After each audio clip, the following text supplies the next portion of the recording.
Hey everybody, this is Rydo, and we're back to Yu-Gi-Oh! Master Duel. So, learned a couple of things. A, you cannot do data transfer after the fact, so it's kind of pointless to even have this data transfer here um, to, in the opposite direction, I guess, is the question here. Oops, maybe I shouldn't show that. Um, but the point there is like when you're in the main menu before you can start and log in the game, you can't say, hey, I want to move from a different save file to this save file. Once you start the save file, you'd have to probably delete the save file completely. So you can leave, but you can't come if after you've got the data. Also, this has been having some network trouble, so I tried the clear cache option. Don't do that, because that makes you download the 5 gigs at the beginning again. Nor did it really help. Let's see what this notification is. About the issue of watching duels in room match. Following issues have been observed. An issue with an error would occur when starting to watch a duel in a room match, preventing you from watching the duel. The issue that the duel may stop progressing while watching the duel in the room match. The above issues is currently being fixed. Alright, well that is a fine notification, because frankly I was a little concerned that what had happened is I had left this game running, and because I'd left it running, it has just been consistently connecting to their servers over and over again, and they were just decided to block me, and that's why I wasn't able to connect. Which maybe that is what happened. I had to close and wait about an hour. Just close the app and wait about an hour. Also, at one point it popped up the reboot button only, so I clicked reboot and it just restarts the app, which is what I assumed it would do, but reboot is absolutely the wrong terminology to use. Let's go ahead and get some login rewards. That being said, all of this is kind of ranked duels, and I almost have very little reason to play ranked in these recordings. I almost should play them off screen to get the daily quests, or just let them stack up. I've done one live stream and now it's the weekend, so it is a question as far as how much of the dailies can stack, whether my stream schedule of Monday, Wednesday, and Friday will work with the daily schedules, or if maybe it is going to force me to play every single day to get all the rewards, which if that's the case, I just won't do that. I'm not going to play Yu-Gi-Oh! Master Duel every single day. There is, since I had free time, some guides on Steam that I read. Mostly my suggestion, I think, stands, and I just think this game is a little too early for somebody to give out a guide specifically around what decks to build. But the assumption definitely is coming down that once all of these daily missions and unlimited missions have been mostly used up, the dailies will get refreshed, but the unlimiteds probably won't. Still nothing in the gift boxes. You can't give a gift box, can you? Let's see. Well, I'd have to friend somebody first. Find somebody that I played with, I guess, and send them to a friend list. Well,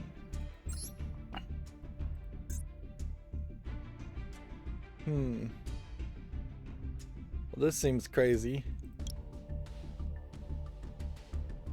Just show me all the people that are using the tag beginner duelist.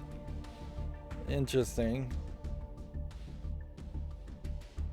Seems like an insane way to possibly try and find people, but I guess it does using titles give you a subcategory, and then people who unlock the special titles, like Unfathomable here, instead,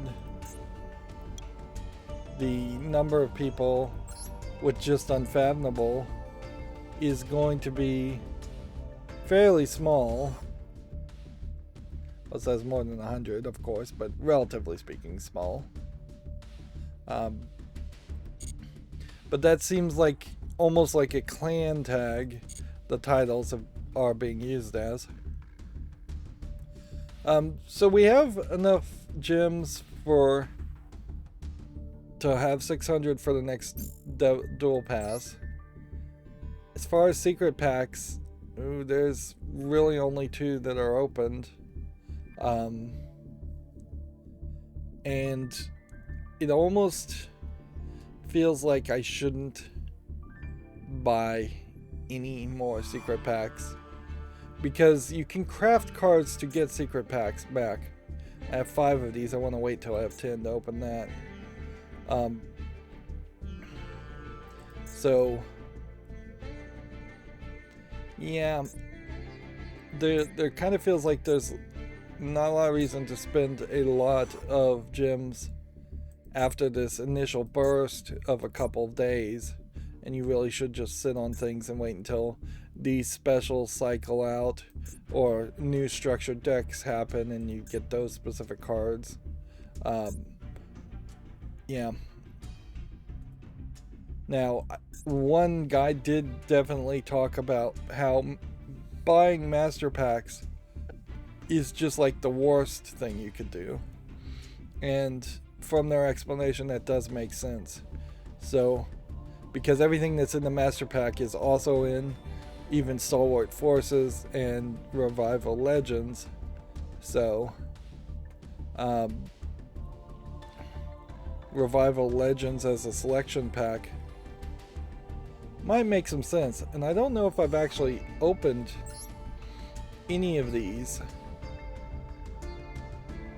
but this is the danger, certainly, too, is if you spent 1,000 gems to open 10 packs of this, you might then not get an ultra rare, and then you'd be guaranteed an ultra rare when you spend 1,000 gems to the second time, so it'll just tempt you to spend more. I think it is also worth mentioning that Yu-Gi-Oh! Has, as a collectible card game, has been thriving and alive for a very long time, and so the cartoon fans, the anime fans, the manga fans, they're gonna have a nostalgia for it, but it really isn't viable to play the old Blue Eyes White Dragons or Ultimate Blue Eyes White Dragons. It wasn't even really viable there. Like, if you just looked at the first, say, 12 episodes of Yu-Gi-Oh! And tried to play the decks and the cards that were shown only in those first 12 episodes, it wouldn't have been viable to really play those cards. And as the first series of Yu-Gi-Oh! Just kept going on, they kept adding more and more. Like the Blue Eyes White Dragon was probably in episode 1, if not somewhere closer to, if not at least episode 3. And that was supposed to be, just one Blue Eyes White Dragon was supposed to be like the most powerful card in the game at a 3,000 attack and 3,000 defense, I believe. But then the cartoon, the anime, continued to evolve it, and then Polymerization happened, and then you would have Blue Eyes Ultimate White Dragon, or whatever it's called. And then that eventually evolves into something like Stardust Dragon. Here we have Blue Eyes Chaos Max Dragon at 4,000 attack. And Blue Eyes Alternative White Dragon. And a lot of times it's not that these characters have more attack or more defense. They still stay pretty much between 100 attack and 4,000 attack at most, but they have more synergies and better card effects.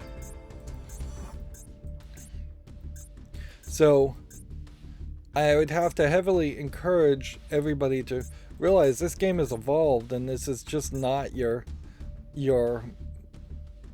Yu-Gi-Oh you're going to remember. And that's kind of a good thing, because if it was the Yu-Gi-Oh you remember, then you're effectively just playing something like chess that hasn't changed in hundreds of years, if not thousands of years. Now it's probably just been hundreds for chess. Like, once those rules were set in stone, people tried to make different versions of chess. Even now, they occasionally try to make different versions of chess, but it never sticks. And that makes something like chess very set in stone and fairly boring. Like, yes, there's strategy around different plays and the vast number of different plays in chess, but nobody's going to summon a Blue Eyes Ultimate Dragon in a chess game. Nobody's going to pull out a card nobody's ever seen in a chess game. Collectible card games are about the evolution and the power creep, which needs to exist at some level. And even in that, you have a card like Dark Hole here, that's a very old card, and it still plays. Mirror Force is a very old card, and it still has a play. Some of these are slightly newer, but not that new, compared to like the very first series of cards. But and some of these are just unrecognizable to me, so I know they're super new, like something like this.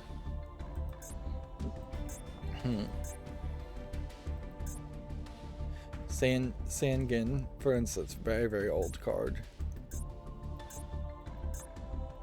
So there's kind of a nice mix here of bringing in the old with the new. You just have to evolve and be willing to learn something new. And honestly, if you're not willing to learn anything new, this is kind of old, Kaiba Man. If you're not willing to learn something new, in a collectible card game, you shouldn't be playing a collectible card game.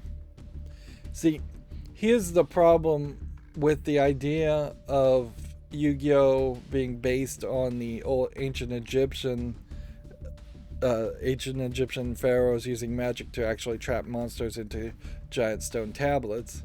Kaiba Man is clearly just a made-up character by Kaiba to self-aggrandize.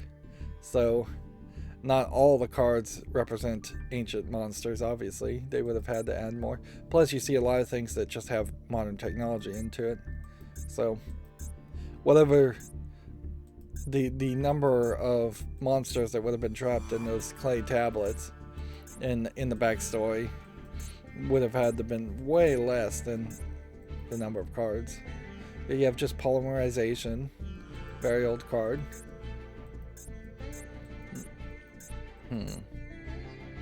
Yeah, this is a very old card too.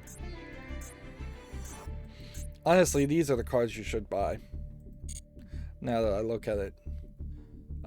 Particularly since this is a selection pack, and so it is just those cards. So you're doubling the amount of cards. 80 cards here give for 80 cards when you buy 10 packs. Some of them definitely will be duplicates. You won't get all the super rares and ultra rares that easily. So the only other thing I would say is you should consider possibly doing this deck. And I know I should be playing solo now, but this is important for me to learn and to cover. These are the characters that are being shown off, certainly, and I have seen people play these cards. So I don't recognize a single one of these cards, which probably means they are the current meta deck to play. That there's a nostalgia meta deck to play the old cards, and then there is the new cards that are just completely different.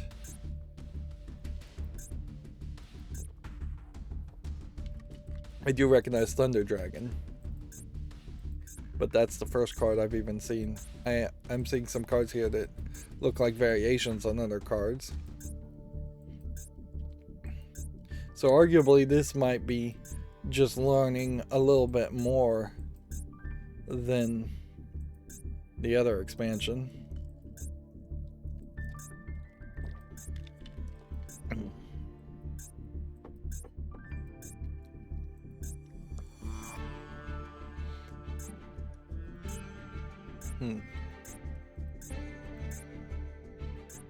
Well, the thing here, I guess, and this is just a guess, is that you're going to want to keep up in ranked. It would take a lot more learning. I remember this card. That's the second card I've recognized of all of these.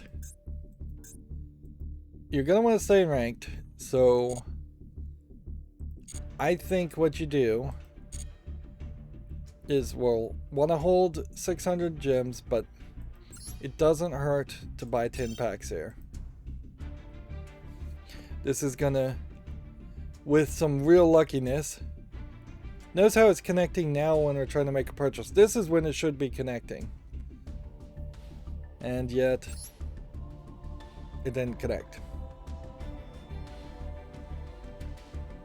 And this is not my network at this point.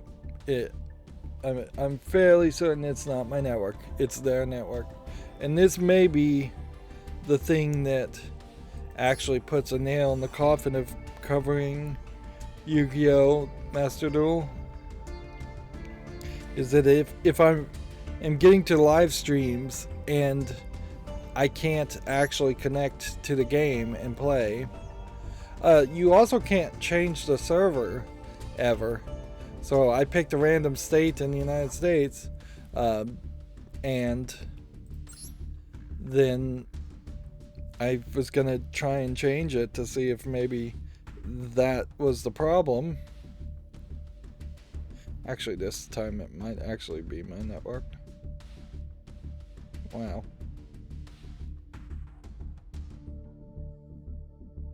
What is going on?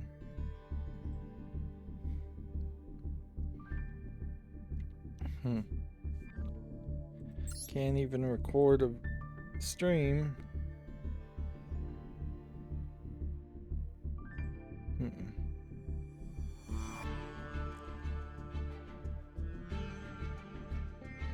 Let's see. See if I can fix this.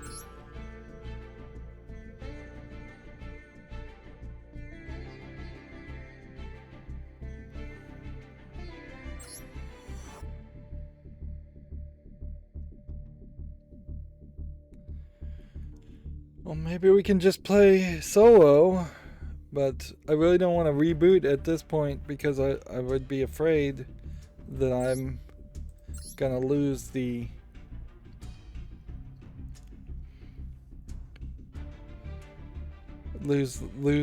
gems and not get the cards. It shouldn't work that way, certainly, but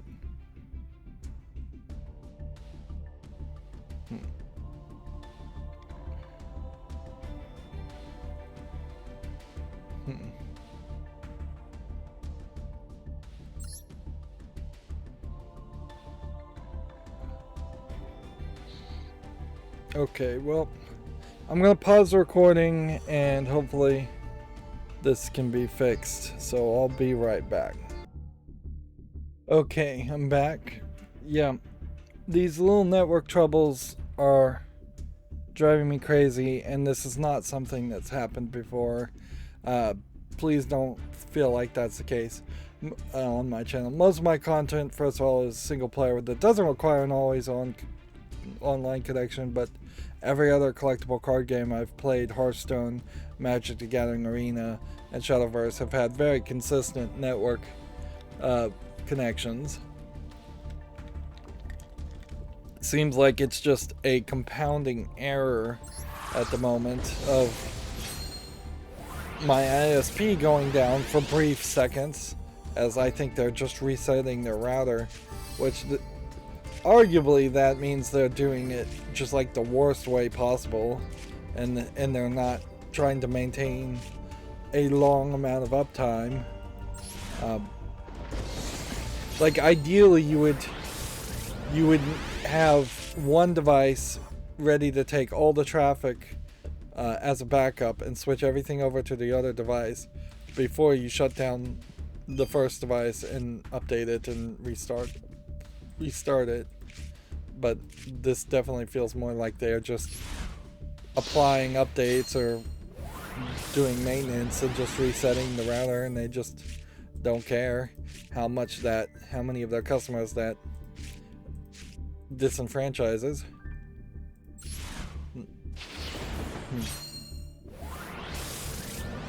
You can see on these packs the Blue Eyes White Dragon, so the advertisement is definitely there as far as this is the pack you want to open. That being said, if I went to a card shop and there was just a whole bunch of different Yu-Gi-Oh card packs with pictures on them and not any text telling me like when it came out or what's in those packs possibly, there would be a lot of room for confusion. I wouldn't blame anybody for just assuming that it's all the same cards with just different art on the outside. I'm sure there probably is some text in the real world versions of these, and they've just gotten rid of the text so they don't have to translate more things to English and different languages.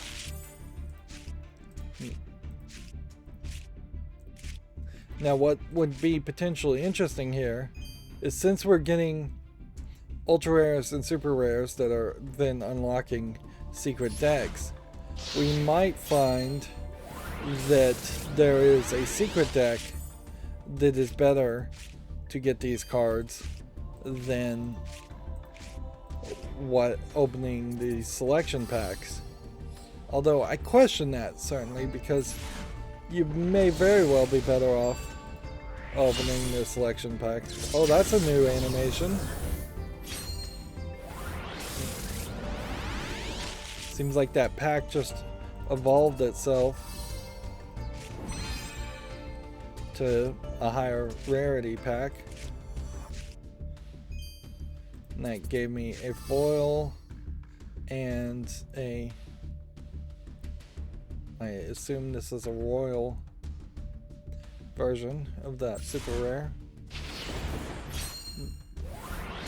If anything, I wouldn't be surprised if a lot of these animations mean very little and they're just there to keep your attention. It's not a bad idea, frankly. Like, in all the card pack opening ones I've seen before, see, and this was exactly what I was worried about. We got no ultra rares, so now we're gonna have to spend 10 more gems. But yeah, I've never seen card pack openings that show such a wide variety in animations when you actually open the packs while still maintaining the same system. But yeah, it definitely does feel like these selection packs are the way to go, and very possibly I wasted a lot of gems getting the old god cards for nostalgia reasons versus potentially throwing a lot of gems into these packs to just get everything that is more modern.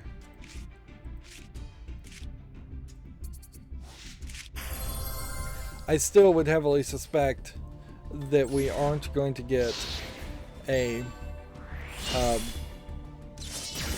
we aren't going to get a structured deck recipe if we get one of each of these cards in these selection decks. And so it still is going to be heavily on you to make sure that you can build your decks with these cards, and that means you're going to have to actually go into the deck creation engine and really start to think of things.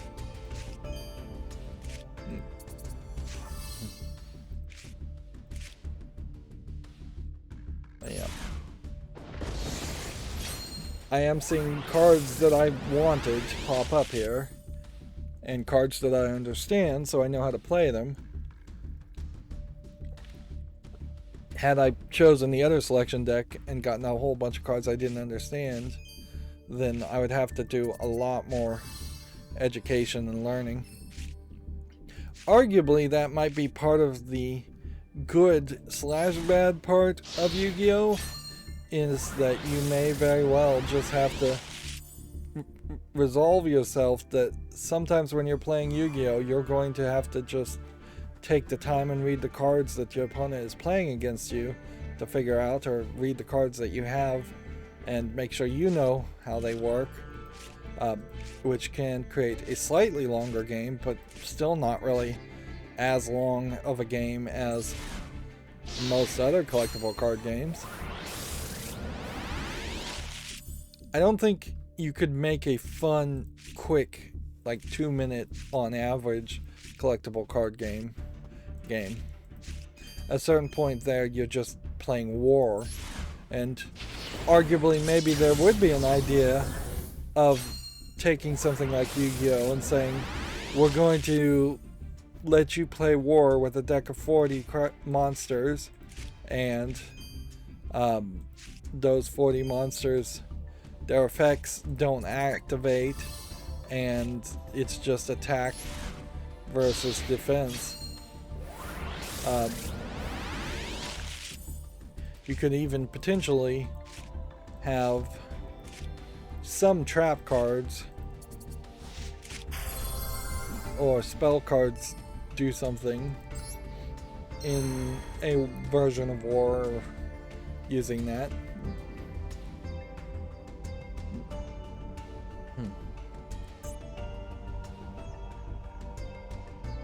But yeah.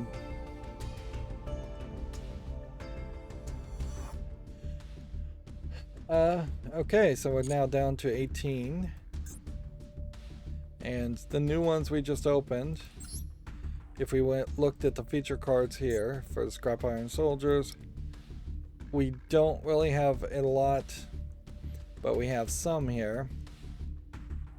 So if you wanted to go deeper down this route, or focus specifically on these cards because there's less that you had, that might make sense. But remember, you're only going to get 4 of those, and then you're going to get 4 regular things, regular cards, just from the generic pool.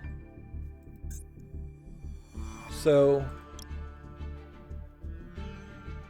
it probably would make a lot less sense to open these packs unless you're just specifically looking for these ultra rares.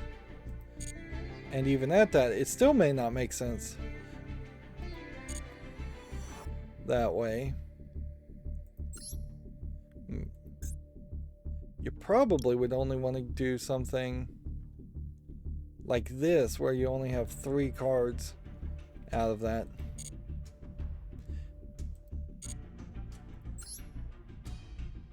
But I'm still not sure. Even that would make sense. Like the smallest secret pack that we unlocked while opening the normal pack has 3. Whereas if we look at this pack, we could just continuously open more of these until we start to get 3 of everything. And then once you have like 3 of everything in this pack, then maybe it starts to make sense to jump more to the featured pack.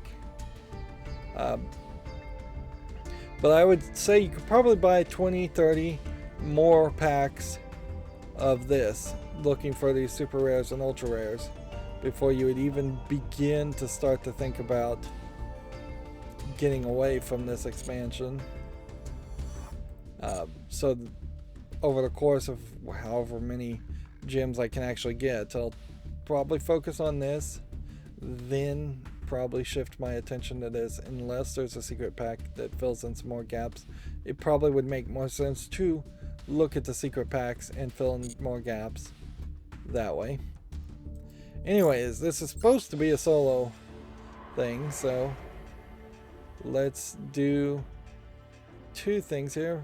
Look at the bottom and see it says The Legend of Star Heroes, and then do the glory of the gladiator beasts. gladiator beasts beckon other beasts with amplified effects. The stage is set for a frenzied fray. There's definitely a feeling here that they need to add another 10 solo things in at least the next quarter, next 3 or 4 months. If this is all the solo you ever get, then that's gonna kind of suck. But it would also suck for new players if they're a year in and they've released 40 or 50 solo stories, and that would feel fairly overwhelming, but not that overwhelming, frankly, because there's not any reason that they have to do the solo stories immediately. In ancient times, the great empire ruled the world. It's China, basically, I assume. The city was prosperous and its inhabitants lived there in peace. War was a thing of faraway lands, and the atrocities and the aristocrats, unknown of the danger, decided to build a great amphitheater, the Colosseum. Therein, gladiator beasts fought to the death for sport. Tournaments were held day and night to satisfy the latent bloodlust of the aristocrats. Now, the actual Colosseum, while it was watched and enjoyed by aristocrats, actually was more of a entertainment of the peasants and the poor people, if I recall correctly. Which, if you think about it, if there's a bunch of poor people that have nothing better to do in their free time, if they have free time, having a cheap blood sport that is simplistic would be what you would create. In the same way that action movies of today are way more enjoyed by the average poor person compared to a highly intellectual indie movie that has subtitles and is only being shown at independent theaters in a few locations across the United States. And in all fairness, I imagine the actual aristocrats of modern day probably don't watch too many movies at all, and are instead playing games with people's lives as they run businesses and lobby politicians.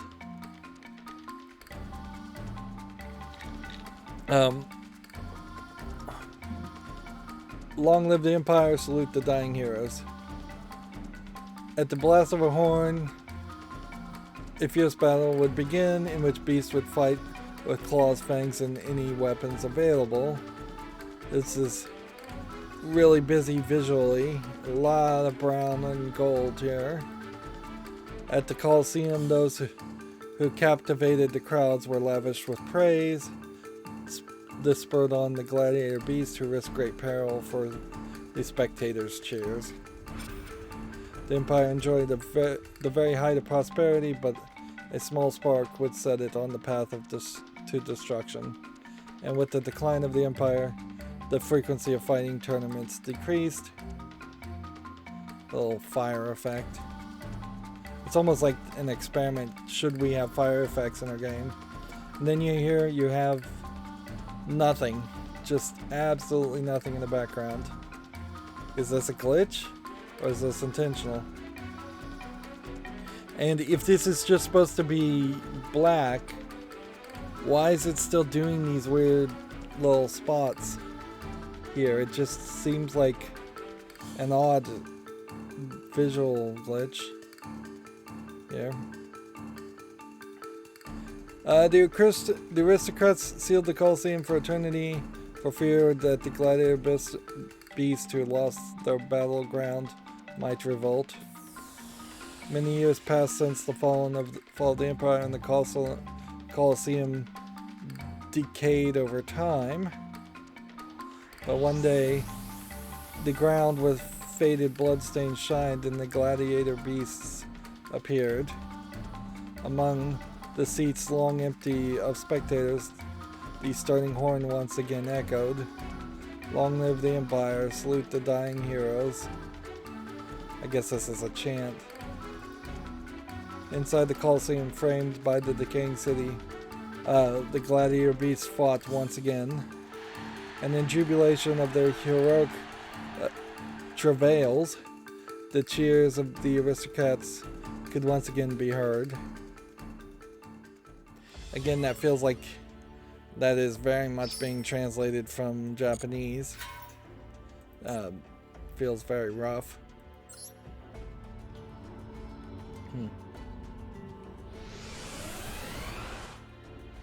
There's definitely a question of quality here in that why bother to try and even tell a short story like that when it is always going to be generic and very rough. Is it better than nothing, or would it be better to simply start every solo mode with this screen and just be told what the cards do? Gladiator beast monsters have effects that allow you to return them to the deck after battle phase.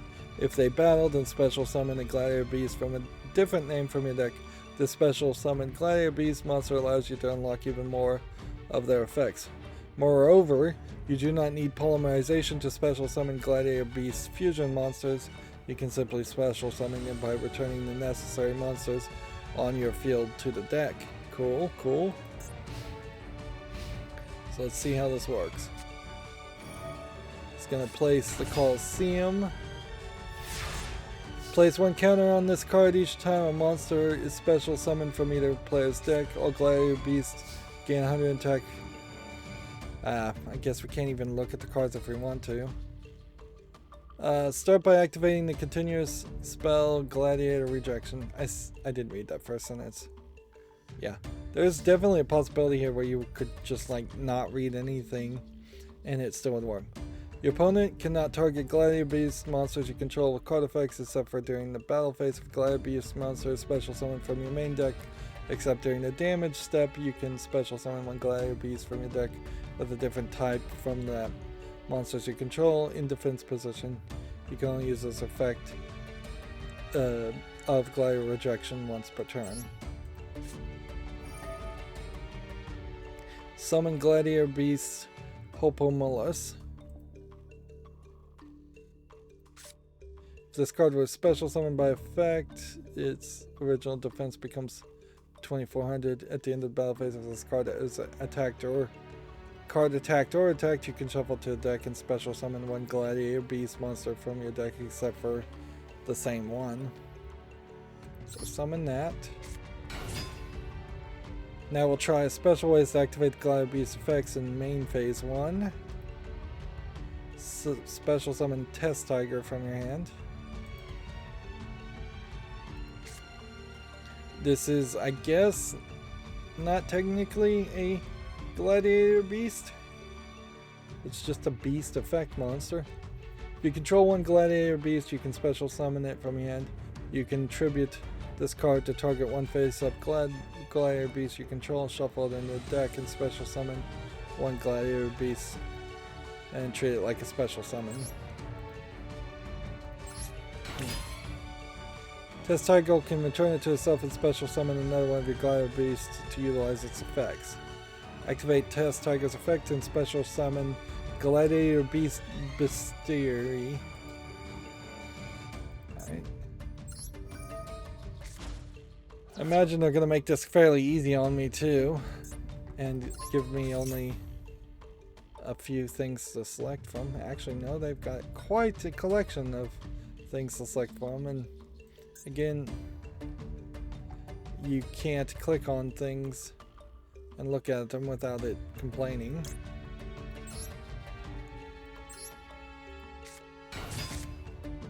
Activate the effects of Gladiator Beast Bestiary that you've specialed and Gladiator Rejection, respectively.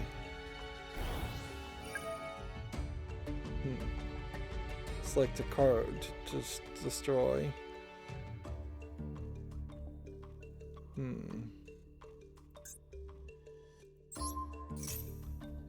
Not sure if it matters which one I selected. Maybe I should have killed this.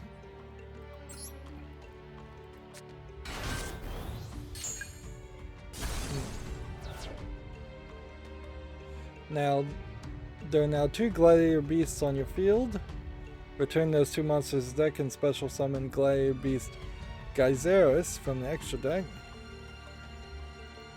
Okay.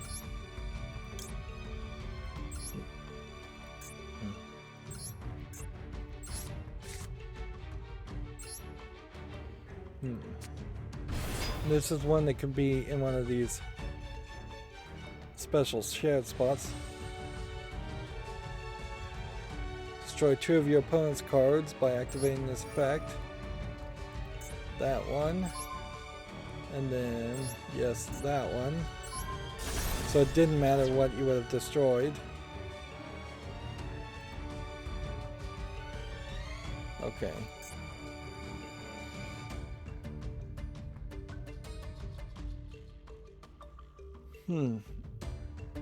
Yeah, I don't know why specifically this card could go here, but I guess arguably, since only some cards can go in these spots, you probably do want to fill up these spots as early as possible if you're going to play a long-term game. That way you could, if necessary, have 7 creatures on the field at once. Instead of being limited to just 5 creatures on the field. Although, in reality, you'd almost certainly win before that was ever really necessary.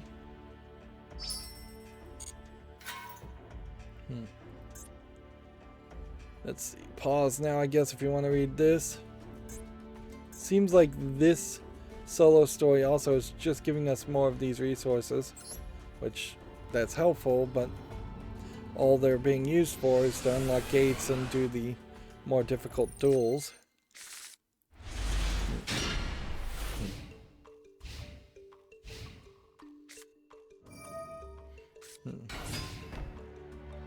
So now we're left to our own devices. So we're going to have to basically look at every card. In other ways, it feels like Gladiator Beast are a theme that would be best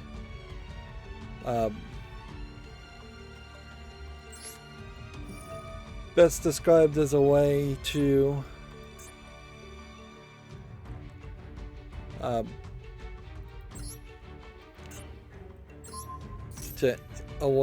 kind of have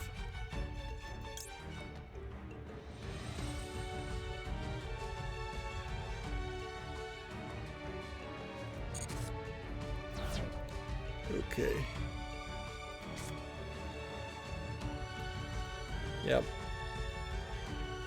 It's a way to, sorry, I'm losing my train of thought, to have animals show up like beast animals, but also put them in armor, so you're not just seeing regular animals.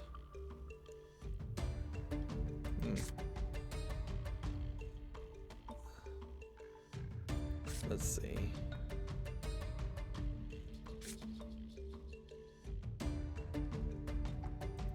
Which one's the best one? Guess you summon this one.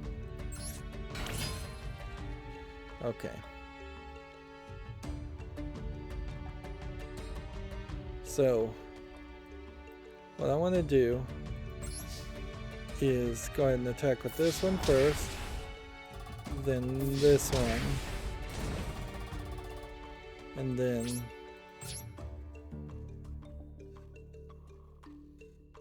activate this for a different one.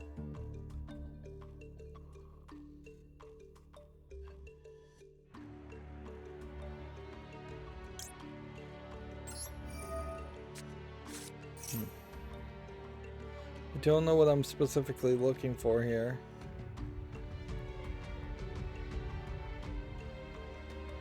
So I'm just gonna pick a 4.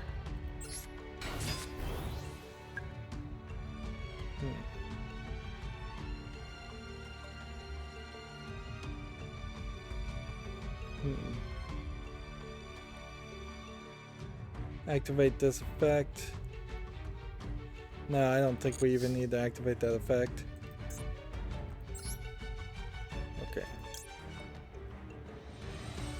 2500 seems like a good choice.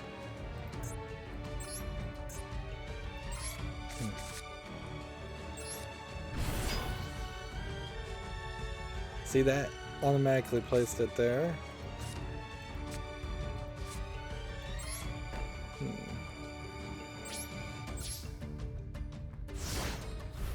Okay. There's definitely a level of familiarity that I still would want to learn around cards like this, because I need to know specifically, and I think this is probably true for most of the... Oh, I played that wrong. I should not have used that spell at that point. But yeah, you really need to know your extras cards, because how they synergize with very specific cards in here. Okay. Again, activate this effect. It's the exact same card.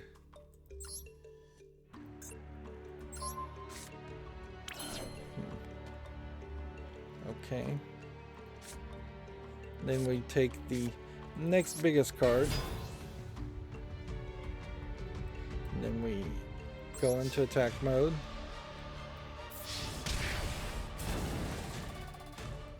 And there's no reason to kind of dawdle here. We should just finish the game and move on.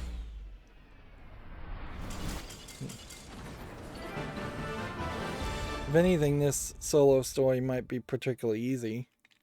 And so we might get through all the duels in part fairly quickly. Which that would be great, because if we could get 2 solo stories done instead of just 1. I really don't understand how I'm going to get to level 50, though, just doing this, the solo stuff. It seems like you're barely going to get to level 15. Now is the time to try these out. I guess again, pause now if you want to read this.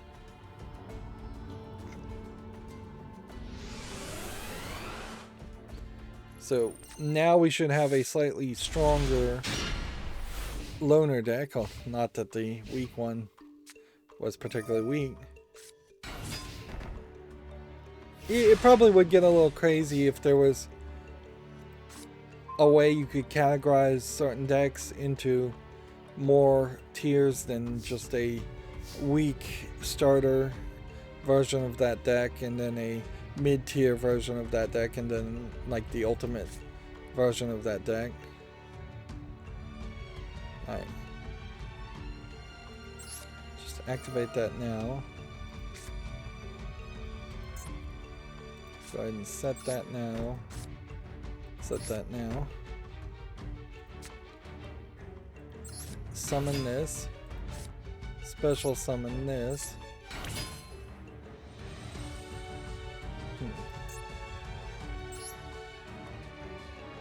Don't do that.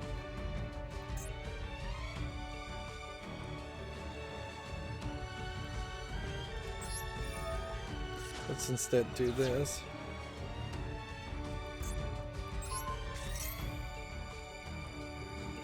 Let's see. Face up, one face up monster, destroy it.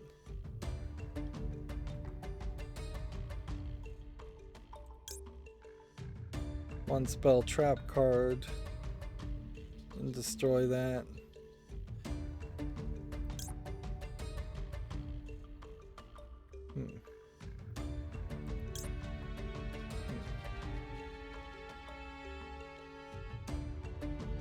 Turn something from the graveyard.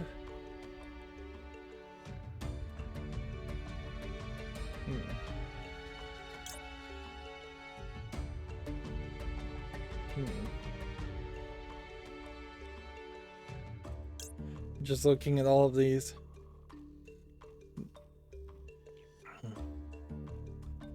To see if there's one here.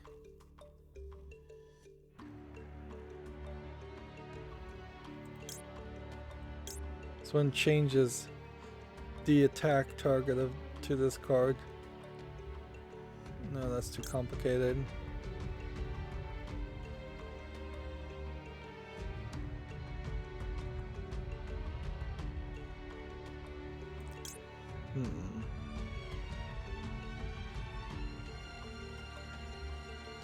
I'm gonna do this one and hope this isn't wrong.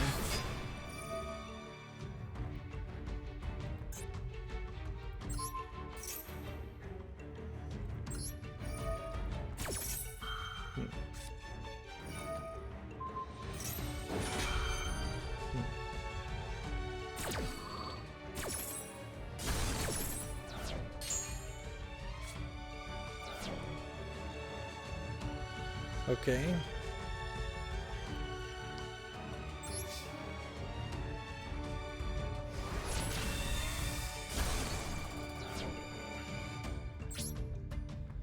And I don't think there's anything else we can do, so discard one card.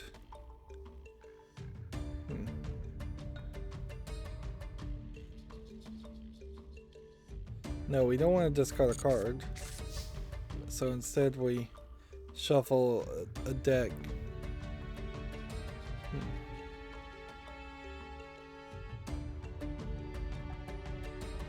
Well, I guess I could have discarded the card. Probably should have. Come to think of it.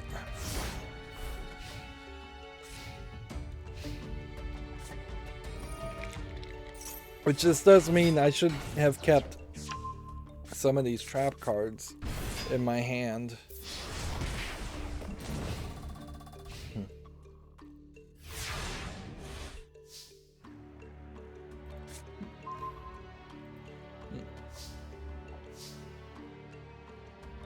Yeah. I think I've lost here.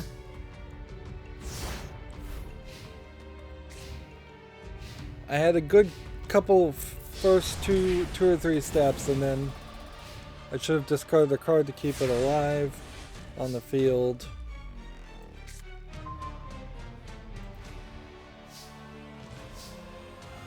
Alright. Summon this. Face up. Activate this. What does this say? Target face cards on the field of Globby Beast and destroy them.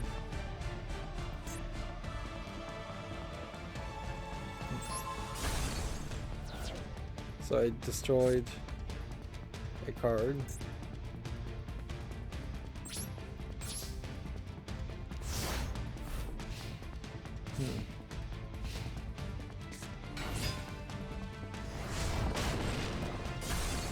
So now maybe he'll have to discard a card to keep these alive, but he wouldn't because he'll just do a merger.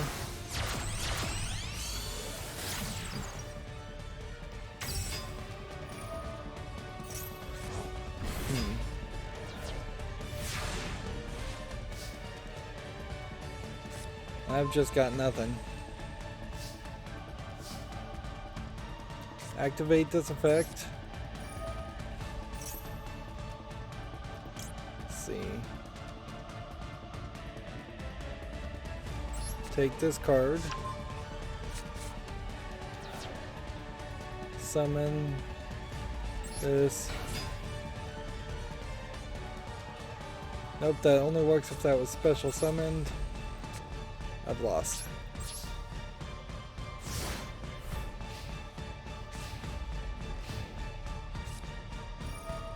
So the weakness of these kind of cards is summoning them normally.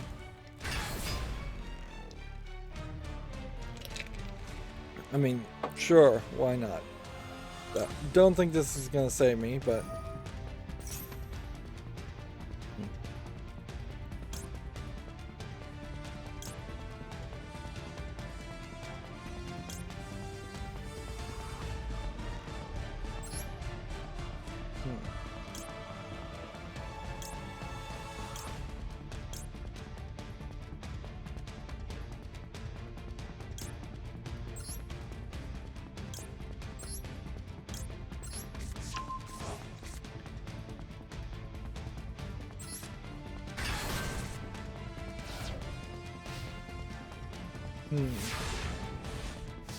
Wow, if I can really turn this around, I'd be shocked.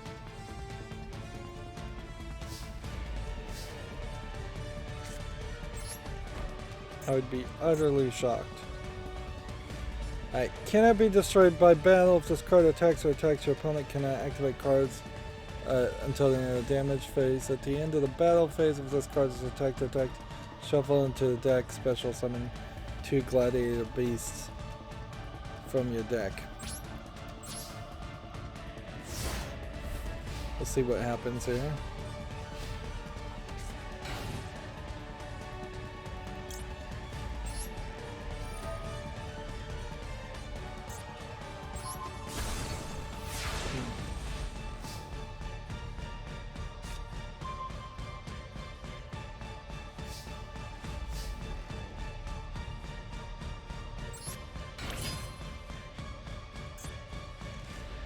Let's see what this happens. What happens here?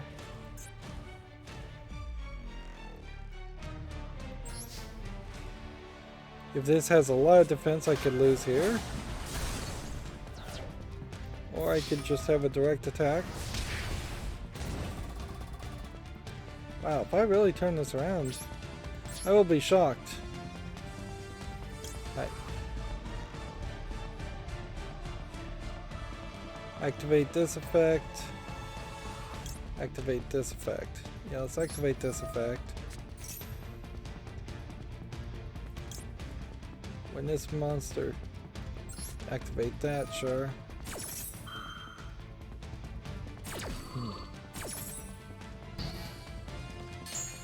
Did I just negate my own effect? I think I did. Ah!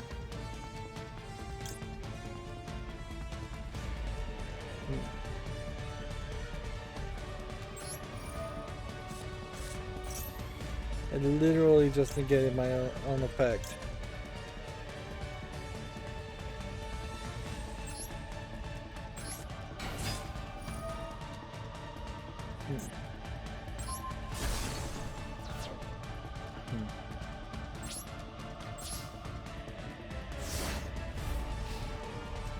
Wow. I really am just playing against myself here. That is all that's happening is I'm playing cards so poorly. But I have to also admit that one of the problems with a lot of the other collectible card games is they aren't that complicated. So there never is really a scenario in Hearthstone, for instance, in which you wouldn't want to play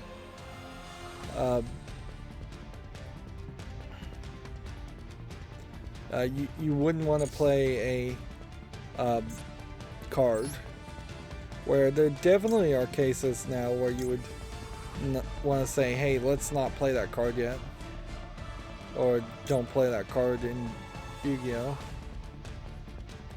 Let's do that and that for that.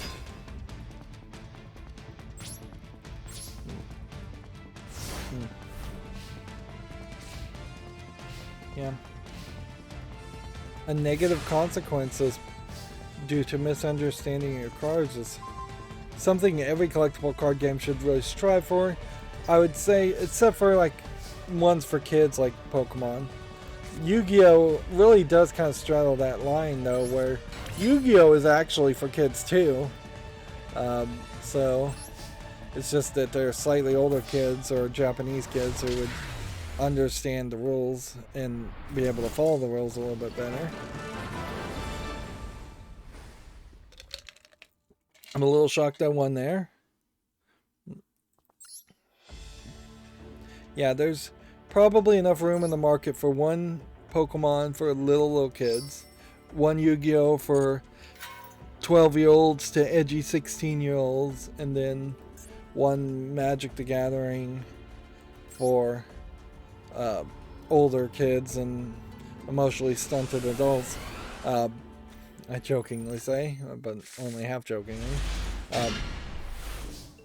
But that doesn't really explain the middle ground as far as digital and how that would work.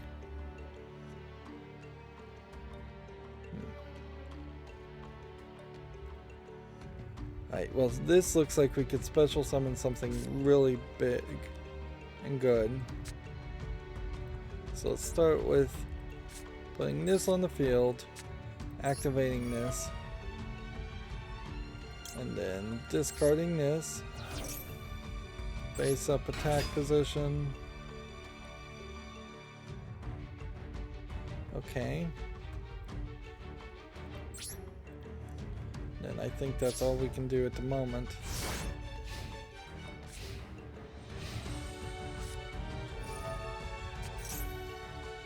You can banish any number of beasts or monsters in your graveyard.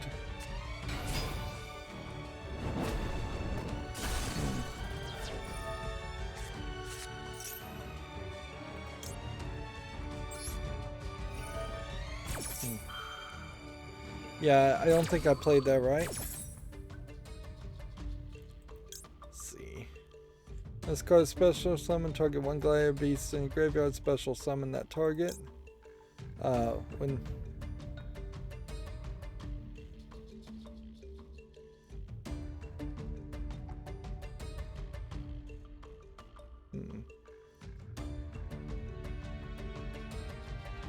I'm just gonna select this one and this one.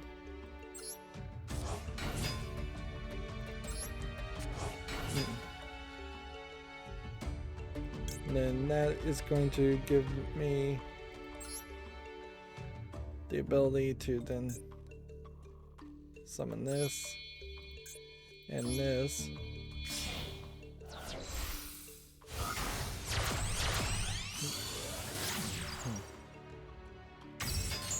It's kind of like a terrible position for that, but whatever.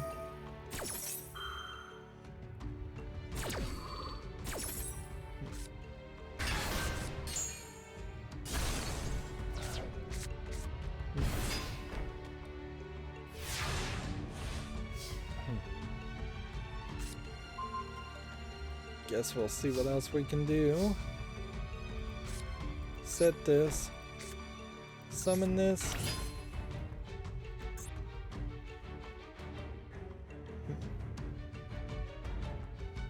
Oh man, I could have special summoned that. Whatever. 23 is still too weak.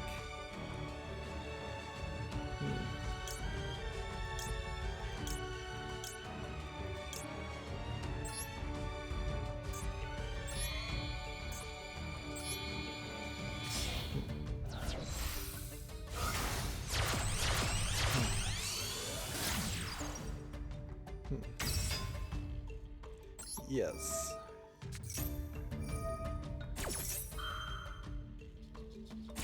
I think that's gonna negate that ability.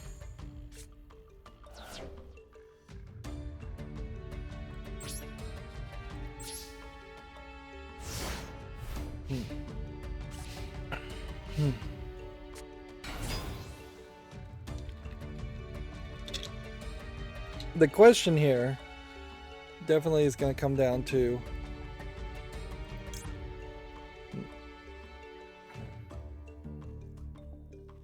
activate that. Go ahead and activate that too. I think that's double negating his ability. No, I just negated my own ability.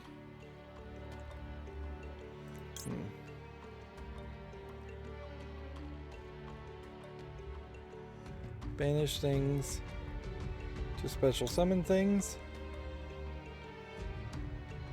Special summon from the graveyard.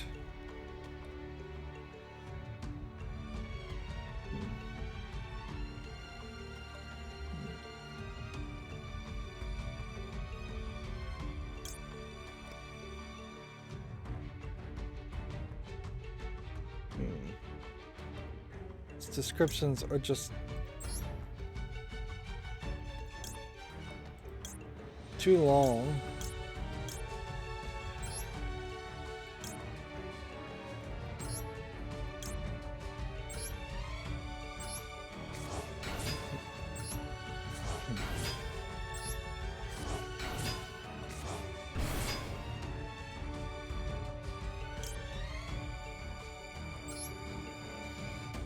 Okay. So what you then would want to do is get rid of this one, I guess. This one. And this one. And I guess you have to do this one too.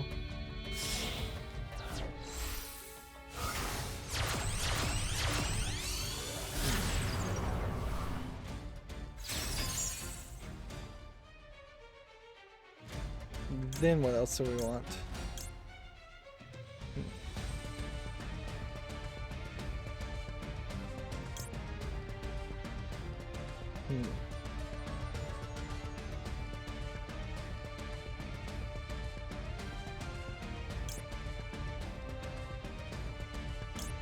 Guess you do this. And let's just do the face up defense position this time. Sure. What does this effect do? Sure.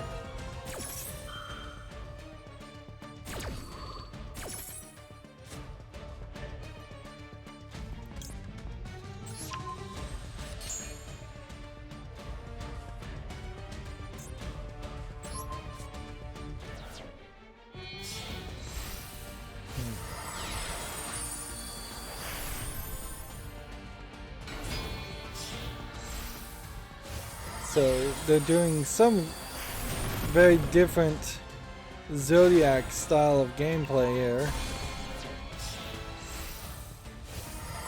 It's letting them just summon more and more versions of different cards. It was a lot of work I just did. Just a lot of work to still kind of not get as much of an advantage. For a second there, I thought it looked like I was gonna do fairly well. Okay.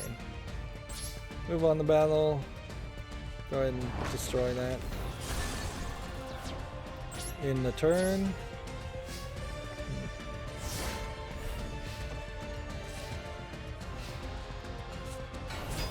I'm gonna activate this card, and I'm gonna pour some.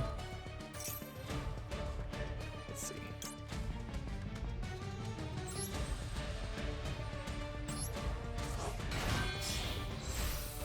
I'm gonna pour some water from one glass to another glass with ice in it. So if you can hear that, that's what that sound effect is.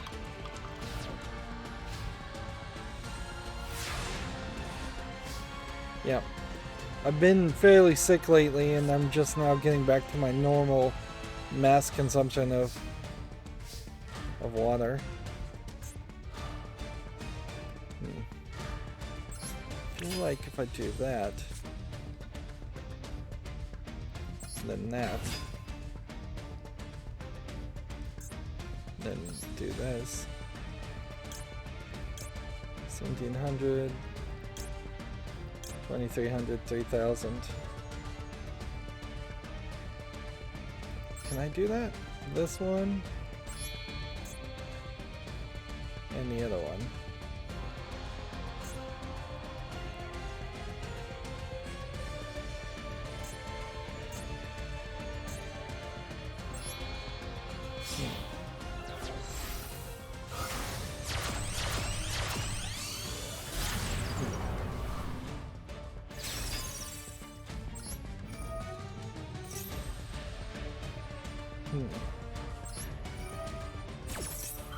Still not really reading what these do. Banish that.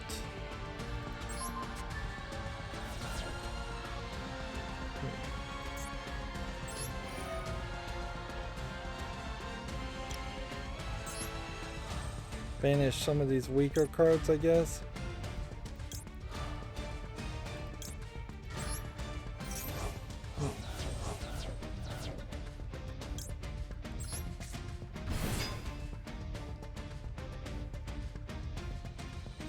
I feel like you attack here. And then we'll see if we can transform anything and show off later.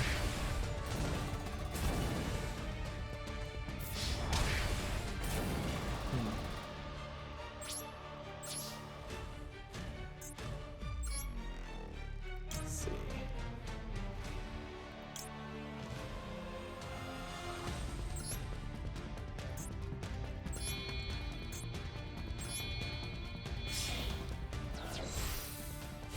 Yeah, it's probably a good deal.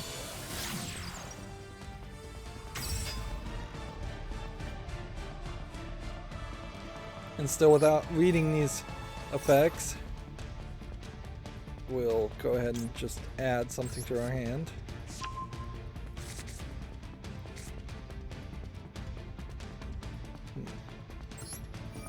That has a special effect, so what else do we particularly want to send to the graveyard? Or why would we want to send something to the graveyard? I don't know. Doesn't matter though. We don't want this to take that long, so should just try and win.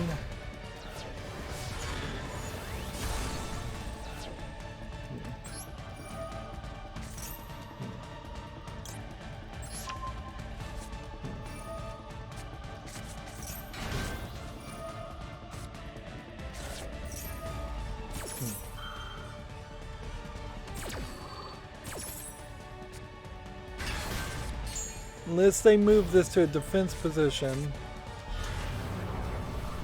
or do something like that, we're in trouble.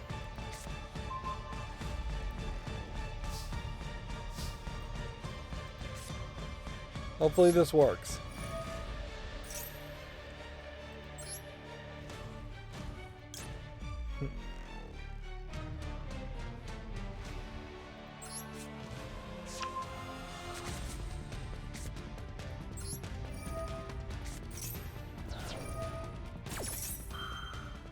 Is that going to counter the effect? Yes, it is.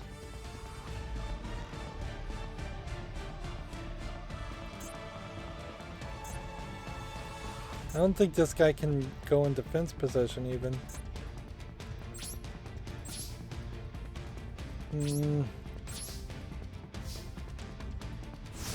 Do I have anything in here that we could activate? Nope, I don't think so.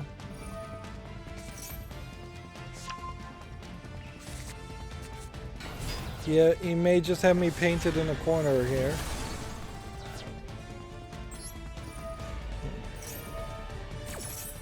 We might as well try to use the effects.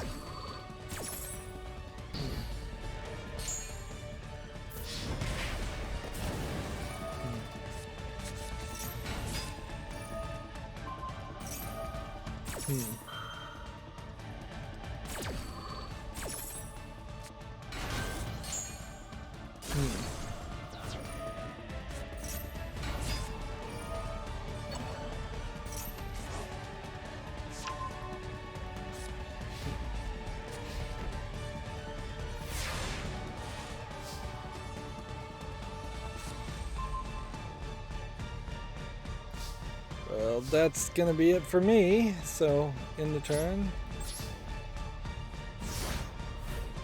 These are the loner decks, so you really can't change the cards. All you can really do is just bang your head against this wall. You can get better at understanding the cards, and that's the point, obviously, but if you get a bad deal, you're gonna get a bad deal.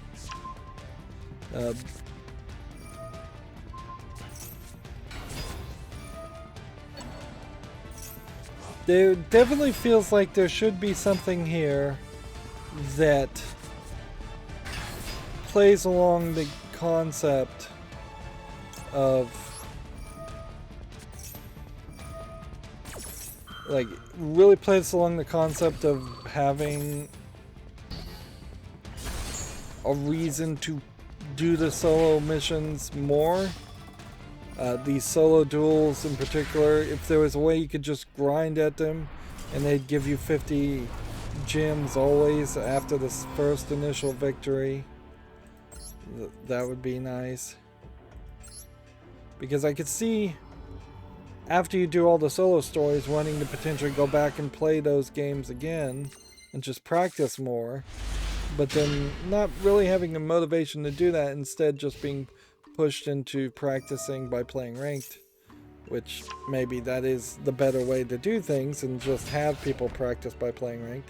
I guess there is a slight separation there, where if you really wanted to practice and not affect your ranking, you would then play in the private games, and they kind of need to add an unranked at some point. Okay. So you summon this, then you special summon this, and then you special summon this, and you set this. And what is the effect here?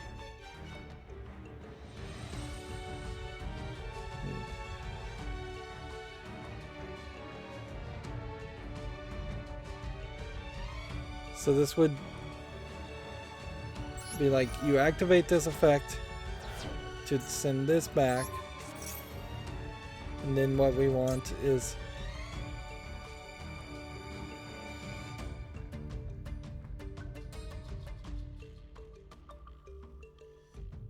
and this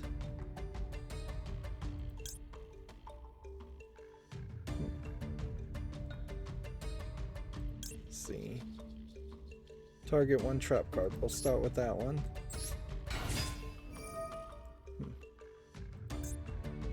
Destroy his trap card, and then we'll,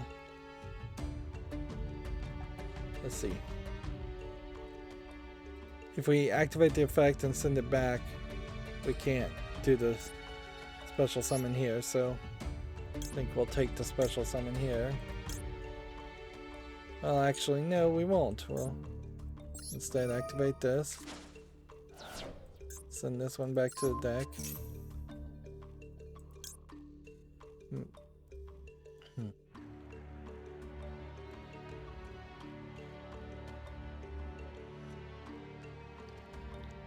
2100 attack there. That's probably better.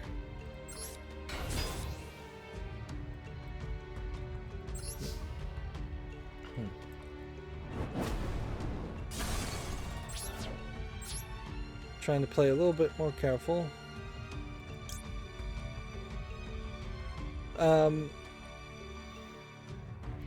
If this card attacked or was attacked, you can shuffle it into the deck, special summon one Gladiator Beast from your deck except for a Gladiator Beast.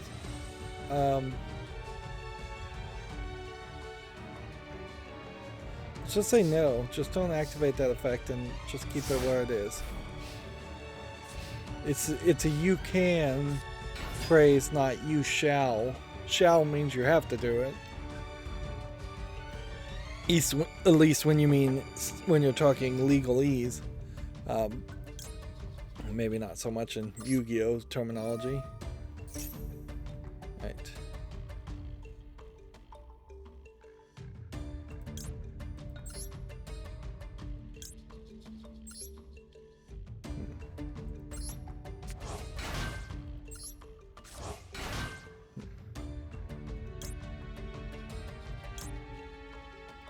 Both of these are the same.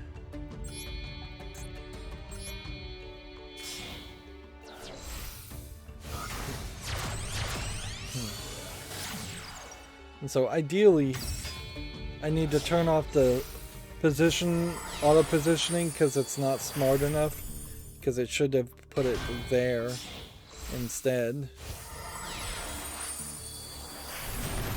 Now he's doing his whole Zodiac thing.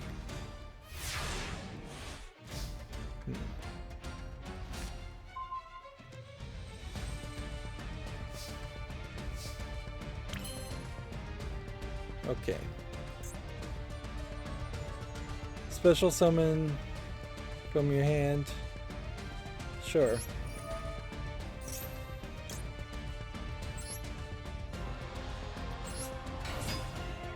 What does this one's effect do?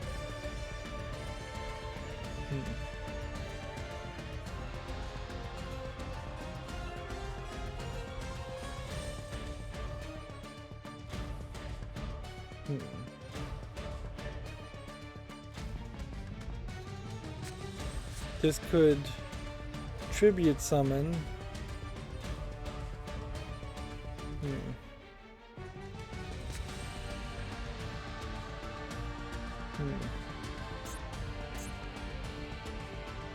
Let's try this.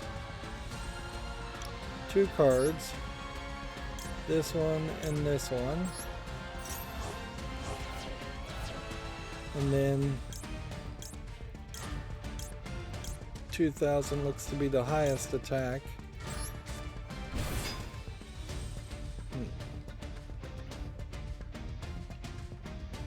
And let's just go ahead and summon this. Can't use this effect. Alright. Well, let's try this then. Do that. Destroy that.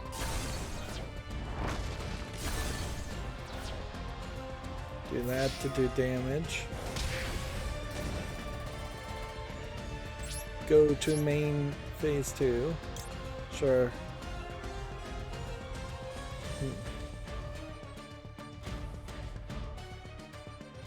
Sure, activate that effect. And then special summon something like that. And then not that. Not that. Maybe that. Yeah, let's just go with that one.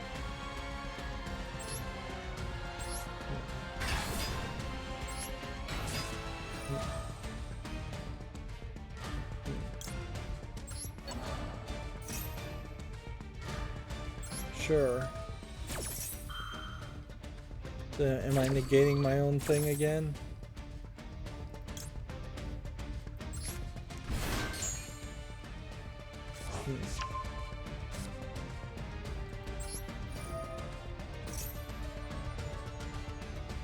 Send something to the graveyard, I don't know why, but whatever.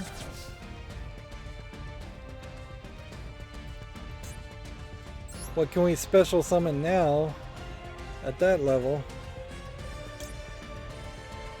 Okay. 3 gladiator beasts. Or can we do something with that doesn't include a gladiator beast?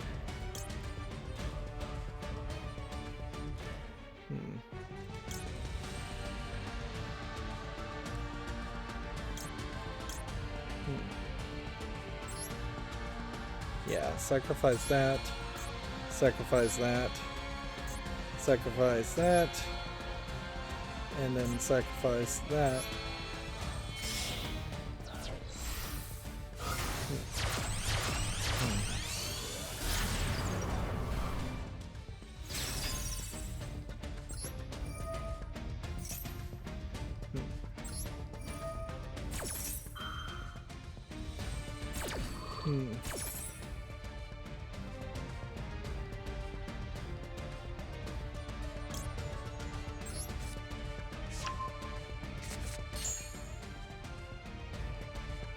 Oh no, I don't want to banish anything.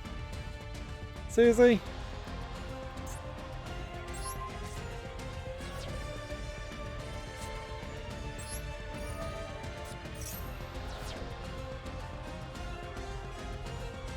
Why am I sending things to the graveyard?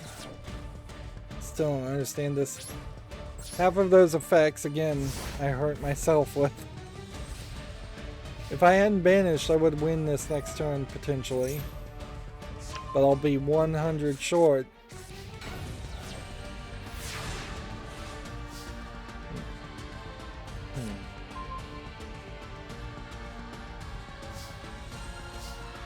Tri-Brigade Kit. Summon that. Activate this. 4 cards. Get rid of that one. That one. That one. And that one.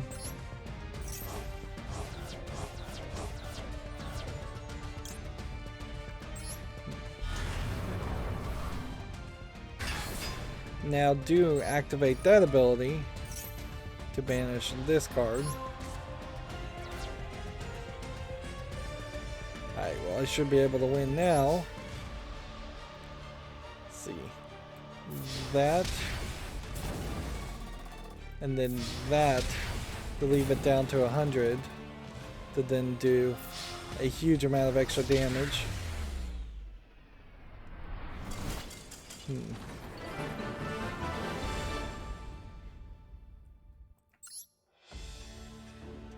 Did that get me more XP because I did extra damage? I don't know. Probably not a lot. And we get another icon, of which I really don't care. And then we get a structured deck, of which I very much do care. The Gladiator Beast enacted various contests as if in response to the voices of the invisible spectators. One-on-one combat, platoon battles, sieges, naval battles. And when their excitement peaked, the seal that bound the bravest of the Gladiator Beast was broken. In close combat platoon battles, they wore the Gladiator Beasts proud of their iron physiques. In large-scale sieges, they were bird gladiator beasts, most active in raiding parties and aerial assaults. Misspelled there. Aerial spelled A-E-R-A-L, I'm fairly certain. In naval battles at the Colosseum, they were the gladiator beasts of fish and sea serpent form, who drew the prey down into the dark waters. And the deadly weapons they wielded, battle machines and chariots, were revived. The Colosseum regained its glory due to the brave heroines of the gladiator beast. So basically this is a Colosseum that's haunted by ghosts. When the fervor of their contest reached an epic crescendo, the gates of the Colosseum were opened and their terrifying death march commenced. It's almost like that last sentence is just a horror story. It's like, yay, this bloody history comes back and the gates open and then they flood the cities and ruins to kill all of the rest of the world.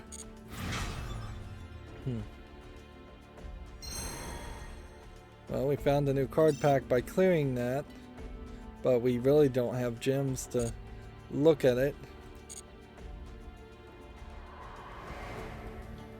So that's another clear, which unlocks another thing.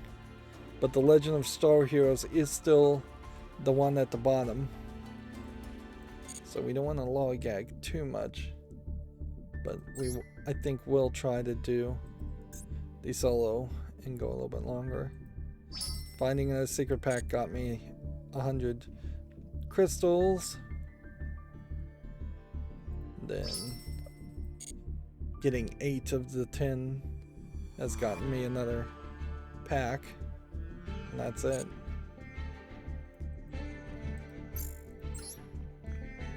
This new secret pack, which just unlocked, we may very well have seen before.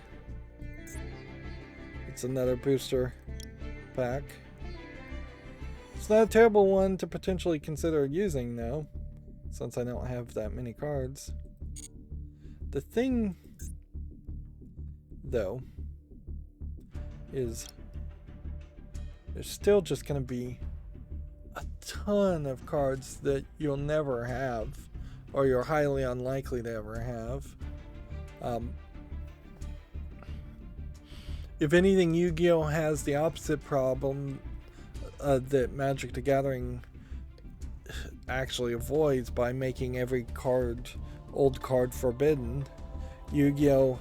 Has 6,750 old cards that are no longer relevant or not really likely to be played.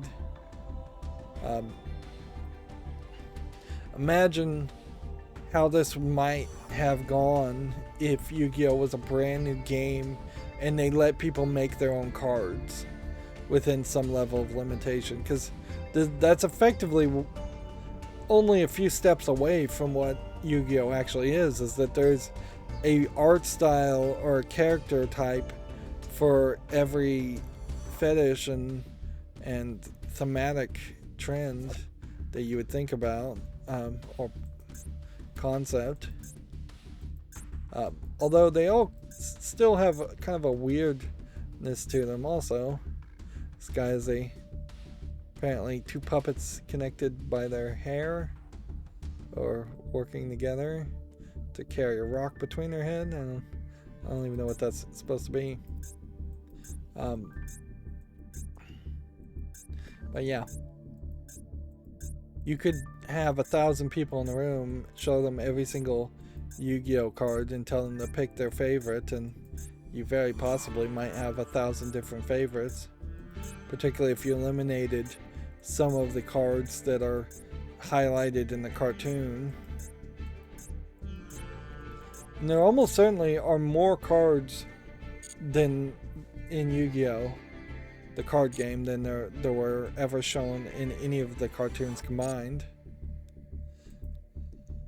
Like, I think the anime cartoons are still even airing, so at a certain level. Alright, so I guess this would be a matter of timing. We're an hour and 34 minutes in. If I was to start to do studying the origins of the Karakuri, I probably would go over 2.5 hours to finish that, because those final duels will drive us crazy. So I think it's probably smarter to come into this and just do the duels this way. Well, we don't have that, so I guess we could try something here. Gym Knight's Resolution is a one, or Roar of the Gladiator Beast is another. I guess I haven't really played either one of these. Let's just stick with Roar of the Gladiator Beasts as a structured deck and give this a try.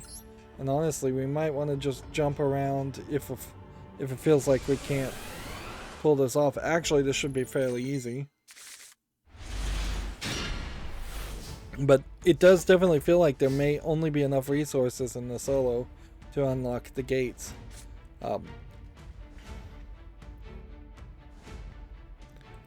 So this will be weaker Gladiator Beast cards.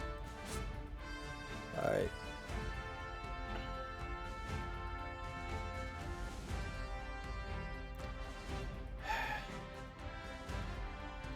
I think for safety's sake we'll set this, and then we'll set this, and then in the turn. I don't want to agonize over this too much because, as I said, this could be very easy duel.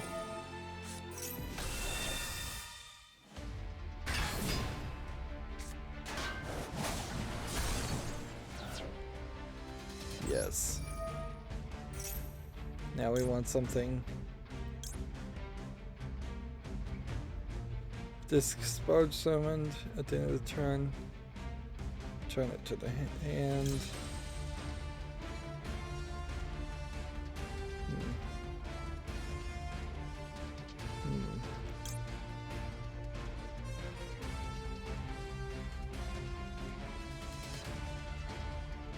That could be 24, so we could do that one.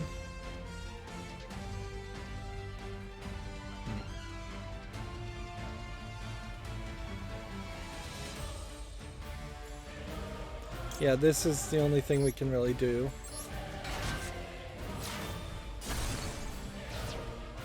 That didn't work.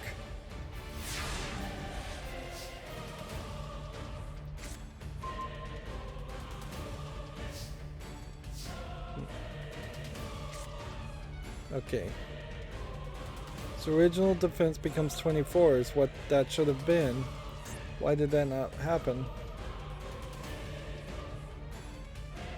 Well, it has to be special summoned by a gladiator beast effect, not by another effect.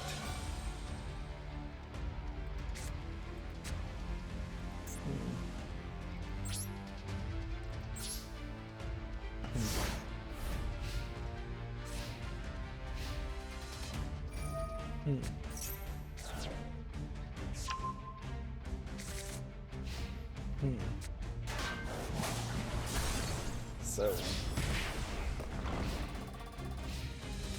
yeah, these structured decks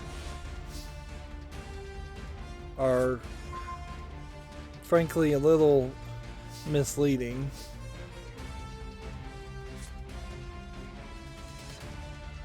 Okay. So, what you need to do is you need to play test tape and then bring out the normal gladiator beast character only.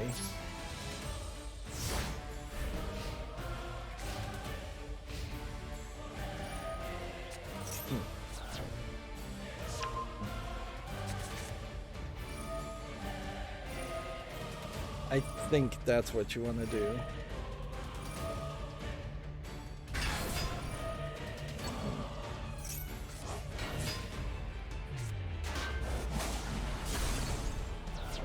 Yeah, you do test tape, and then you bring this.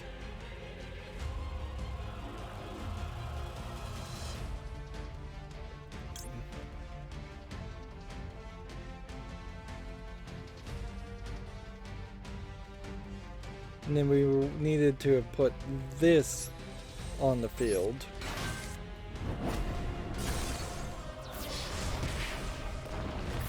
Yeah, it doesn't seem like it's going to matter what I do.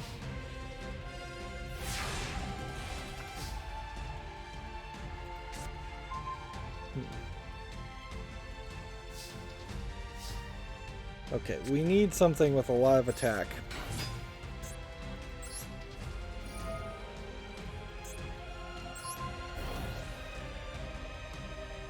That's practically all I could do.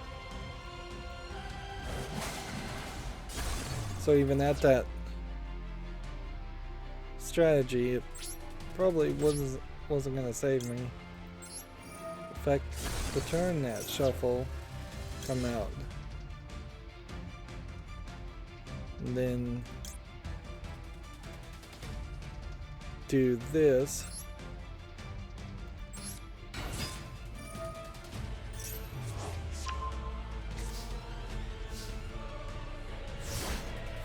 That didn't, I thought that was going to activate an effect. But it didn't.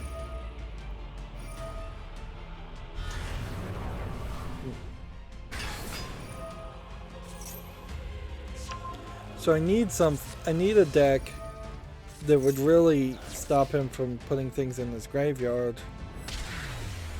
And instead just put everything in the banish everything. So,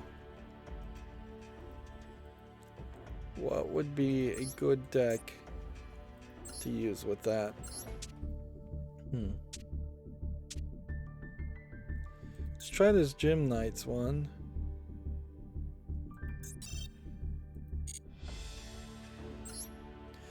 Definitely feels like you could just go in circles here though. And just have to play all the structured decks over and over again until you actually, off the top of your head, know what's going on with each deck. Set that.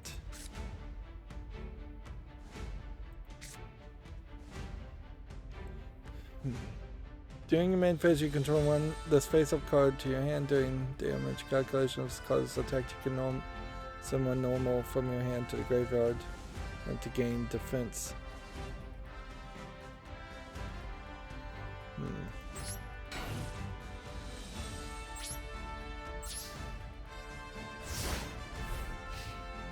Let's see.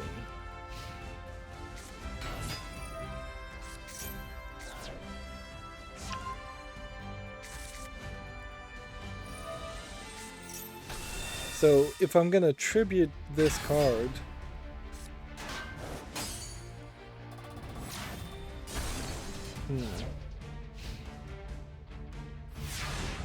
it would have to be on the field first, I think.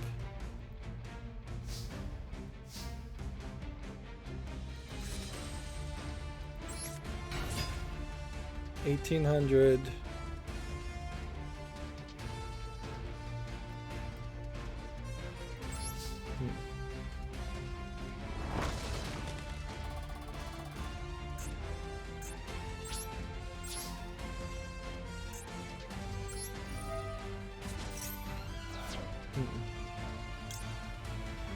$1,900, $2,100,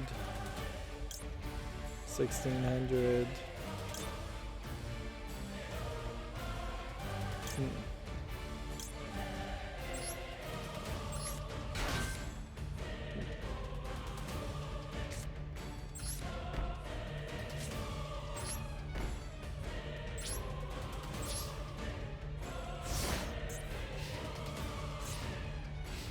Do these require something?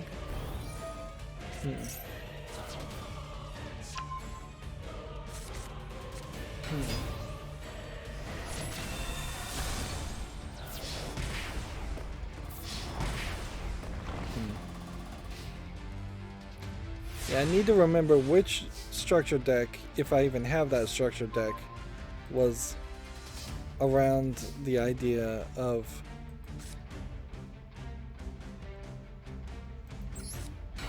banishing cards, because that would definitely work better here. 19, 16.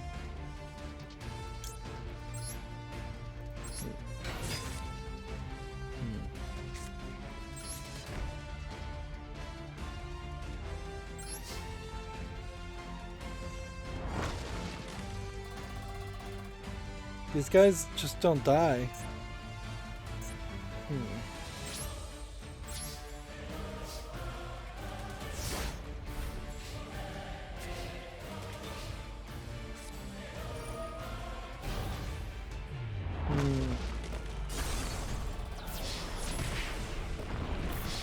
Yeah, I think I'll just have to fall back to playing the Armageddon deck. That, while that is a completely, like, straight note deck here, that's too simplistic for its own good in playing that kind of creatures, it feels like it's the right one.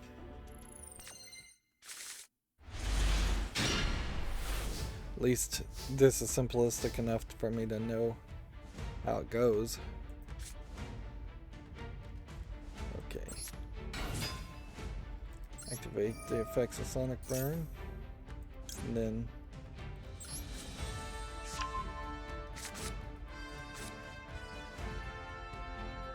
activate this. Special summon this by sacrificing that. Which honestly means I shouldn't have gotten a copy of the same thing again. Even if I do kind of feel like this is the better spell card.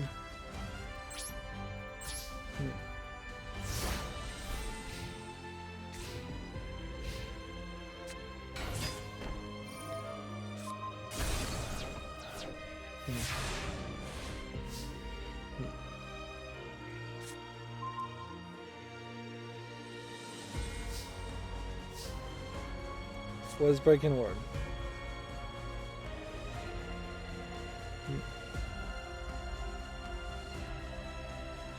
Okay.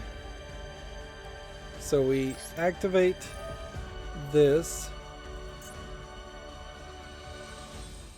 Target one ritual monster you control. Is this not a ritual monster? No, it isn't. Okay. Then I think I see what I would need to do.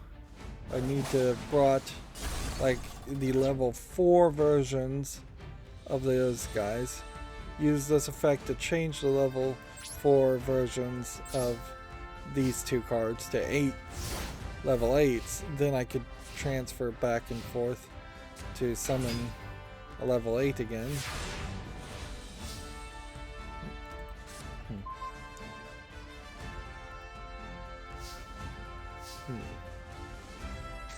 What's this guy's attack?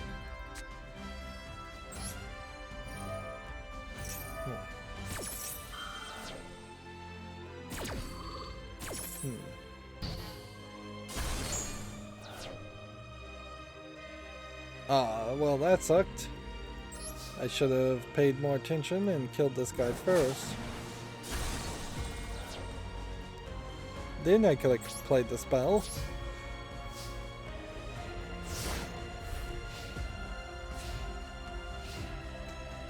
But not only did that spell not work, now I don't have any more spells.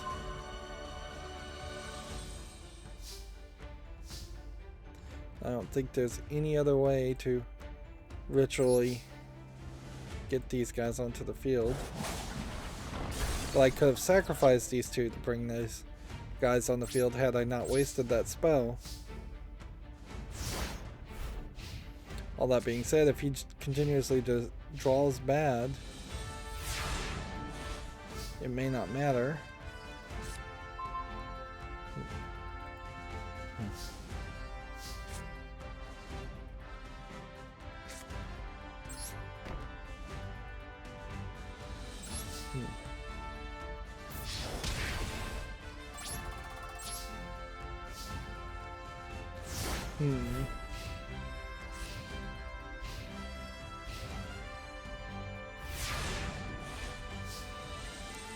Yeah, I could see people making the argument that this game, Yu-Gi-Oh, is actually, the cards are too useful and too good. Like, because you usually do see this case where every card in your hand is if playable at all, it's a great idea to play it at that point. But that's where you get the speed, I guess, too. Instead of having to hold on the cards and hope for a 2 or 3 card combination just to make a single monster worthwhile to play, or strong enough to play. Yeah.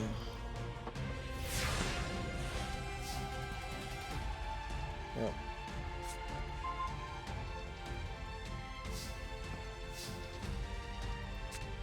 This is 2400.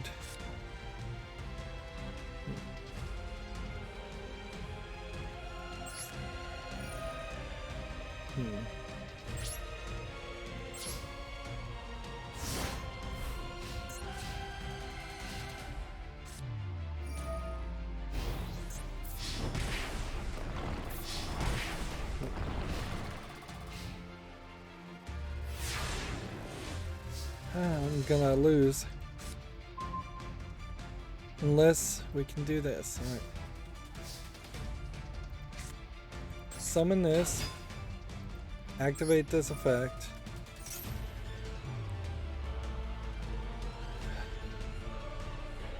Doesn't really benefit me much to have another copy of this, but whatever.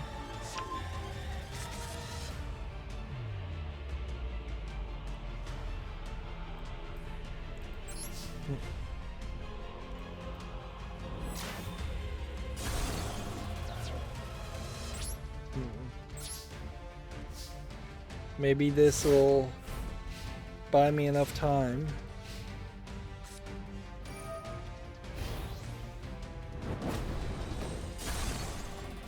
Like, I could still get the spell, play this, destroy everything on the field, and attack.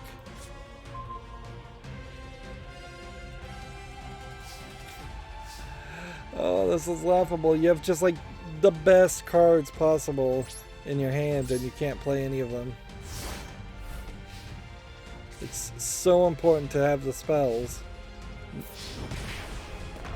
This is probably why you don't want to play a ritual spell deck also.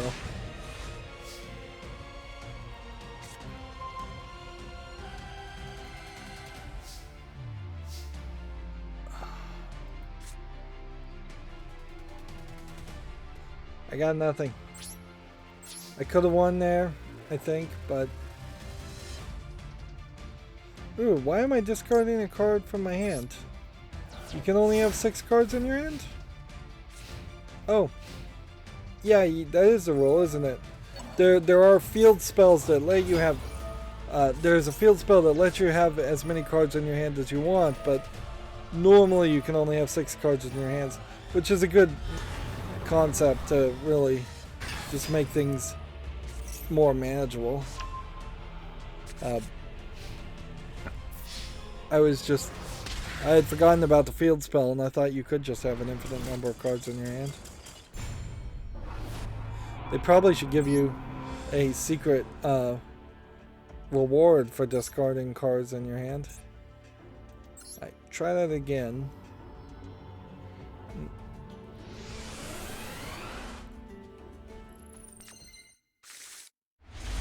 I think I may just opt to play some ranked off screen. Like, I'm hyped right now, certainly, around the idea of playing Yu-Gi-Oh! So I should take advantage of that hype and play a bit of ranked.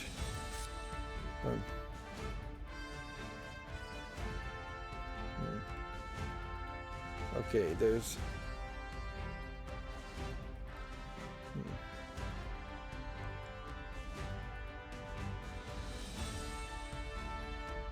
Activate this effect first. And then summon this.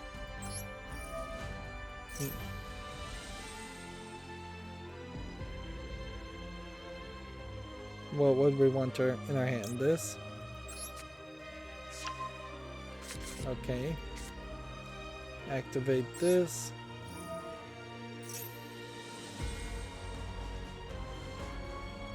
Summon this, sacrificing that,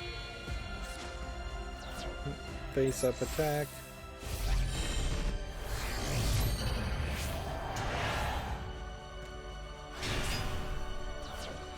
now we have the option draw a card, destroy 1 card on the field, do not activate it.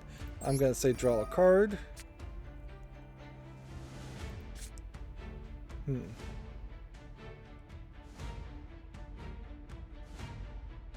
If I get this on the field and this on the field later, I can activate... I didn't mean to set that. I can activate this and summon this. Attack here. Seriously?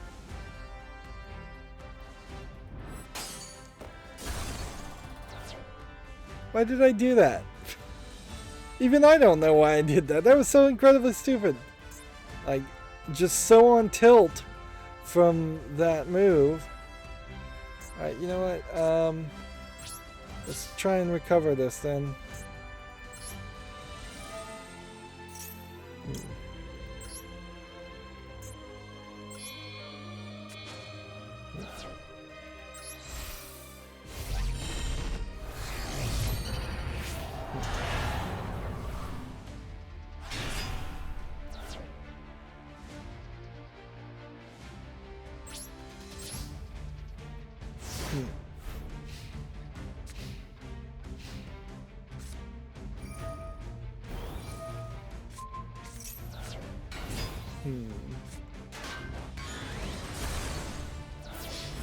Wow.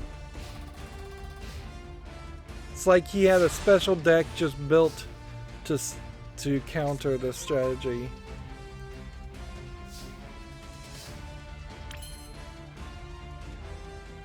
Let's see, what can we do from this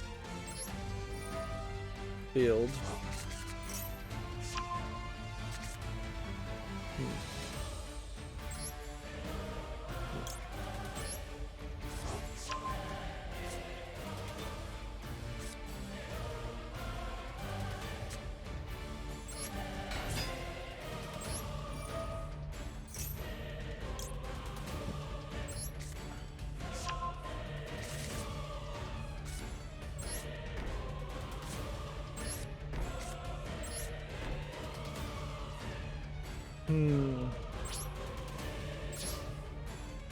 Why not attack this guy too? I should have.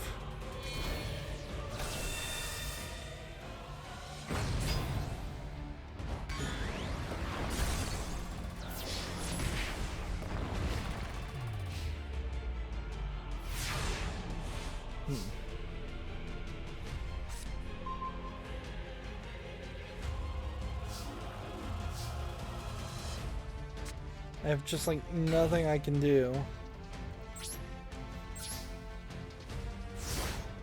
It shouldn't be this difficult.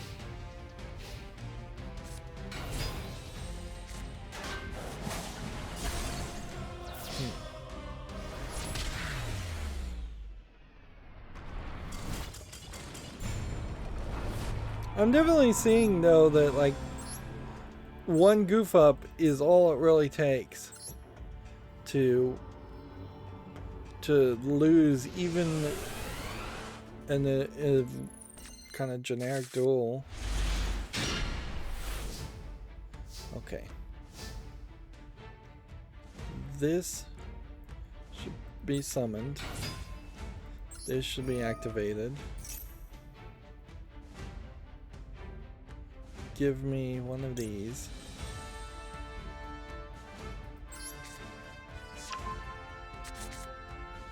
Summon this here by sacrificing that there.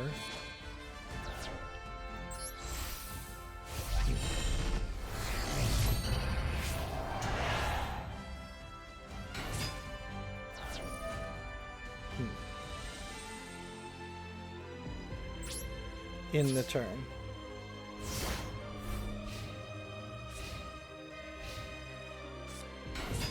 Was that a waste of the spell? Possibly. Because I could have just summoned that immediately.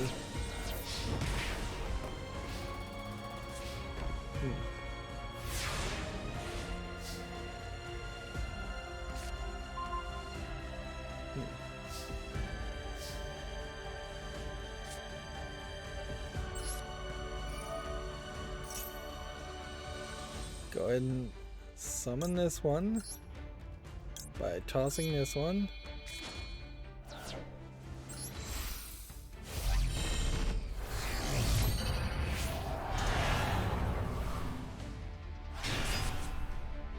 And then go ahead and activate this effect to just destroy everything on the field. And hopefully that has devastated his strategy so much that I can, in the next 3 turns, win before he can play anything.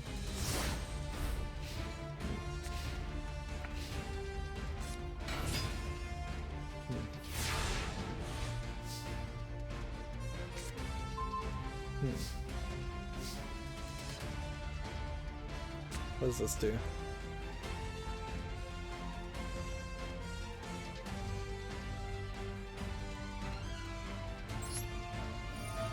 Another 800 to bring out this card.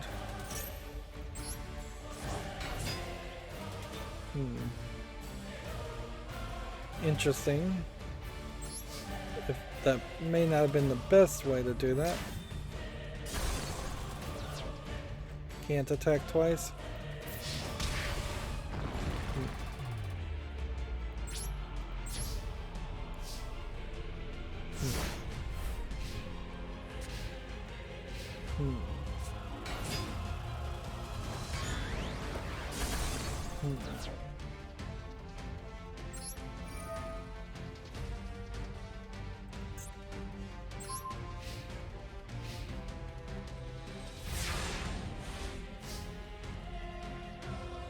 I have no idea what just happened there.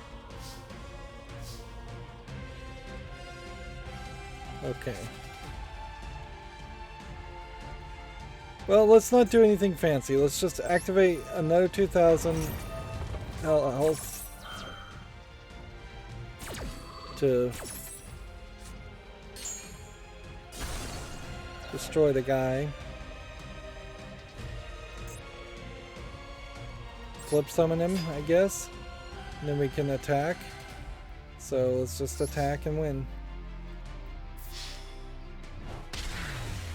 Just not get fancy and sacrifice and summon something else just for no reason.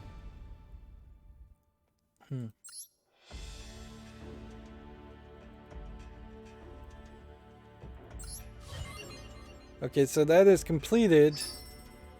And then we got a pretty decent card, I would say, because this was a card that definitely was helping me lose quite a bit.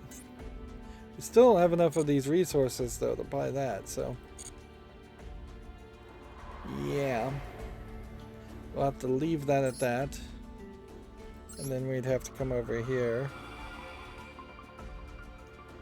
and then just start to see if we could do something to beat this.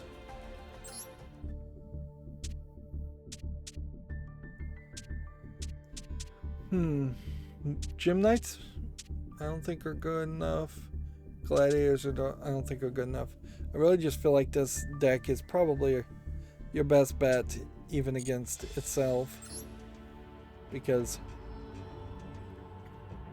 it's simplistic enough to follow and understand, whereas all the other structured decks, I think, they need help, they need improvement. Yeah, I guess that's kind of the best way to describe it, frankly, is that a lot of these decks feel like they are definitely in the category of needs improvement. But it's a good starting step, certainly. Plenty of other collectible card games, either very late to the party or never would give you any kind of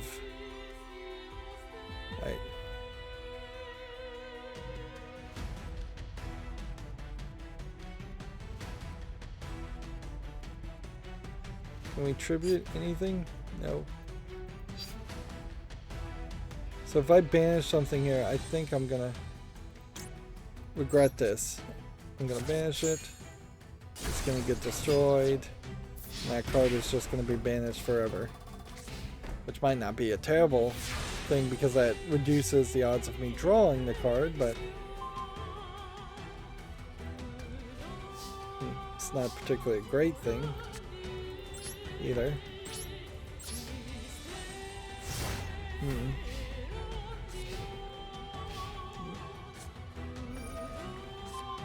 Honestly, I'm getting the feeling it's probably time to actually look at all the cards we have and make our own deck. Because I could definitely see just having like Mirror Force in the deck, Pot of Greed in the deck,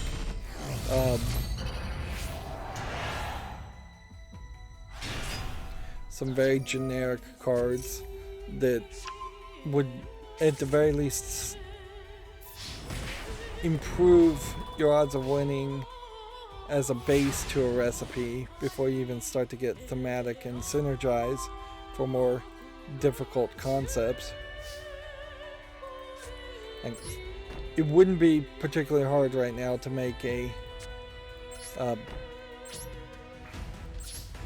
deck that was made up of just a lot of really high attack normal monsters and just a straight aggro deck with no gimmicks. Although almost certainly that wouldn't actually be playable in ranked.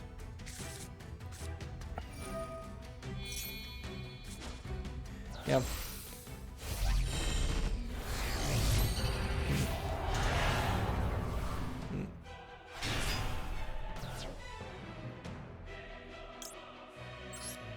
So we do this.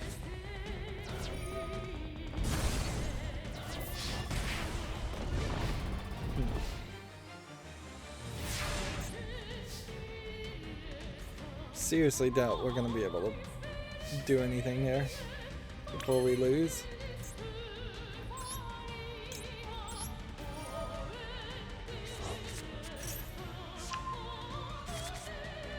Seriously?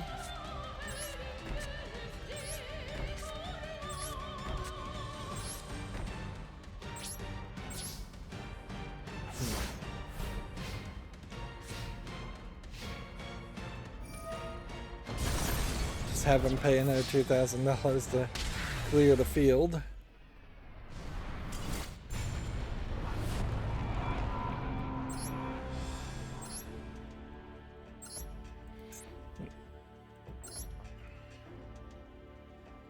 Do you fight fire with fire? I guess is the question.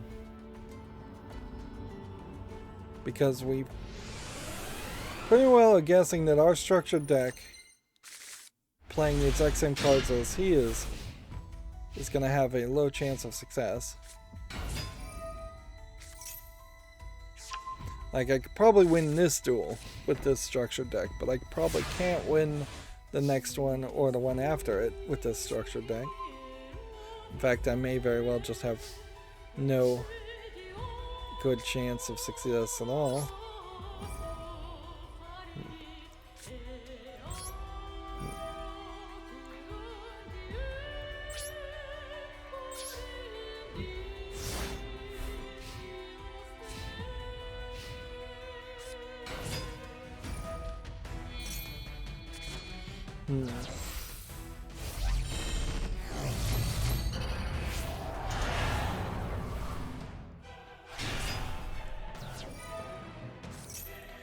Yeah, it doesn't really feel like these solo sections are actual warm-ups either.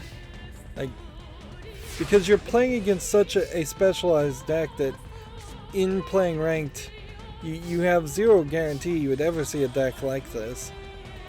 So, like, you just, for practice of actual ranked, you should just be playing ranked.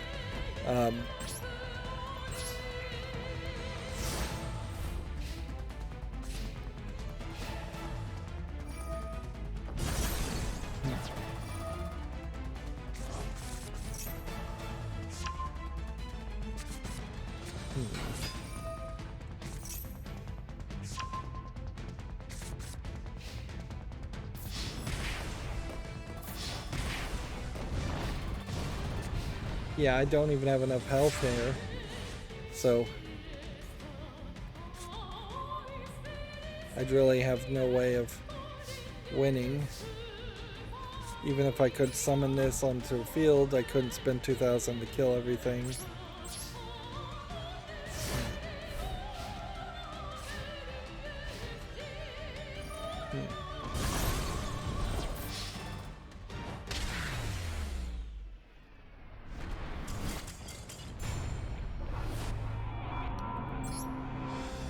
Yeah, odds of winning there, I think, are just too low. So, change decks. Can't change decks and make a new deck. Yeah, there's definitely some problems with this whole interface, too. That you have to kind of go back to a slightly different place. Alright, so let's do this. First of all, we get out of looking at all of our cards, or all of the cards that exist. So, 3 level 9 monsters. If this card has Cipher card as an XY main,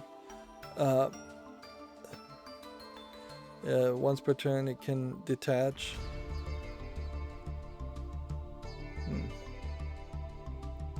Okay, well, let's go ahead and take that. Alright, so you can immediately see there's a problem where you can drag things.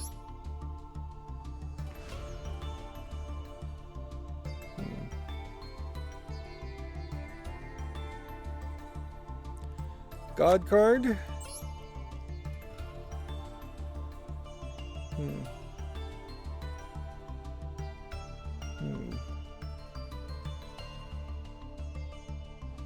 Cut all the attack and defense of all other cards in half.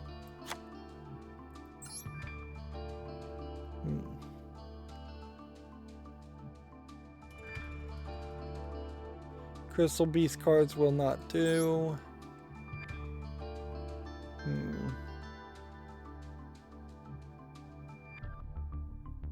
This cannot be normal summoned or set. I guess must be tribute summoned.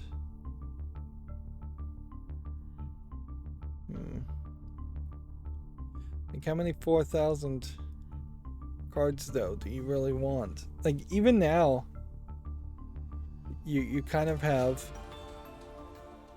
a problem here. Let's filter this a little bit more. Start with the 4s. Like, because that's going to be the foundation of your cards. And in fact, we'll just go ahead and start with that.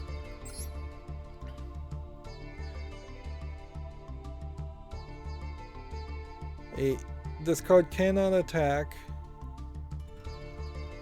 You can detach one from the call. Let's see. This is a really bad card. One of these would cost you roll a dice to potentially half your life points, or draw a card, or have your opponent discard a card. That's terrible.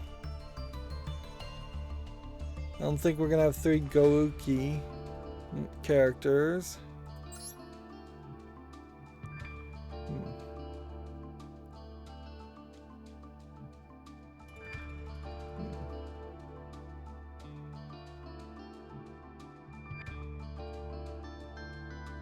This isn't bad. So we'll take that. Link summoning, probably not. Yeah, there's already too many cards, though. So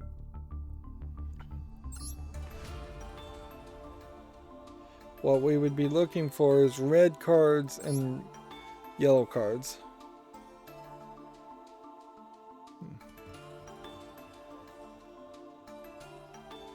That's not too bad. We don't have 2 of these. I kind of wish it would get rid of them after I already dragged one.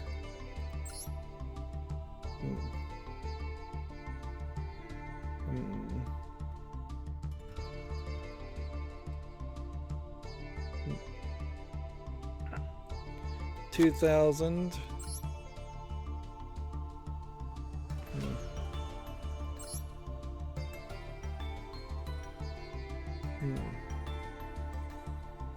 2,000.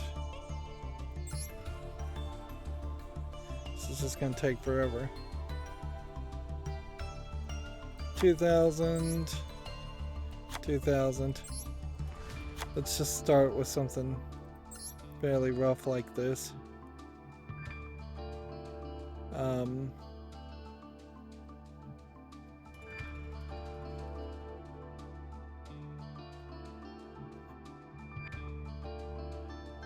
Let's also throw in the Forbidden Ones cards. There you go. Can I have only one of those? Nope. Does tell us we can only have one of those. So let's get rid of the non-shiny version of that.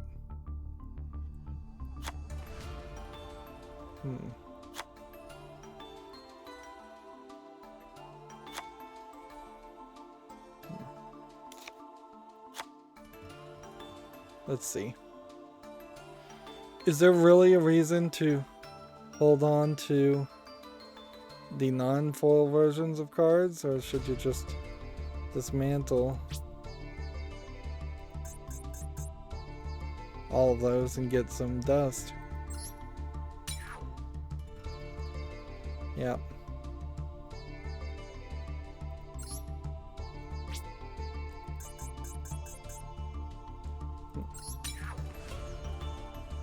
Hmm.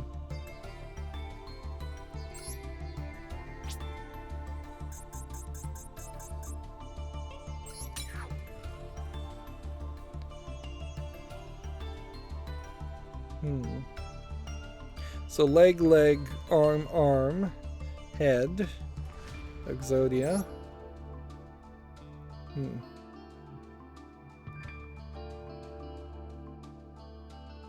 Hmm.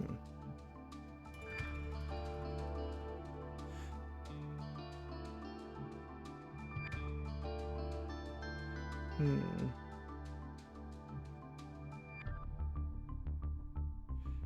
And I guess we throw in this other Exodia card. Just because it synergizes. And then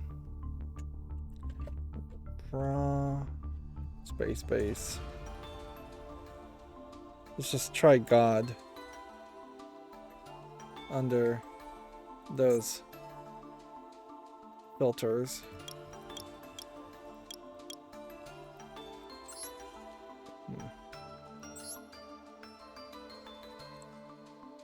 Hmm.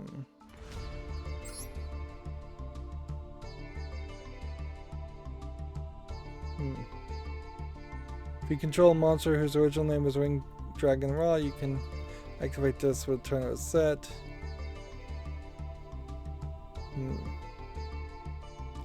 Special summon Raw.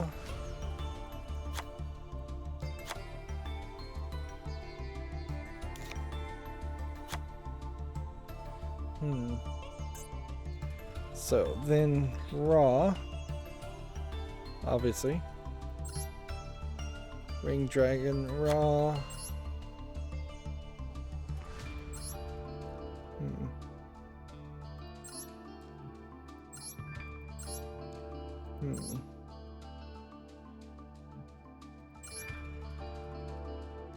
Let's see.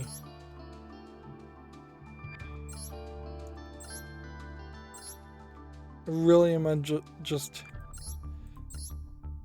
touching the very beginning of deck building here.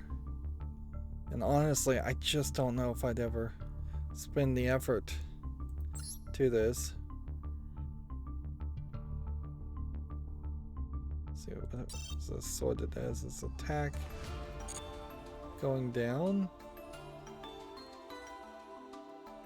So the attack is lower.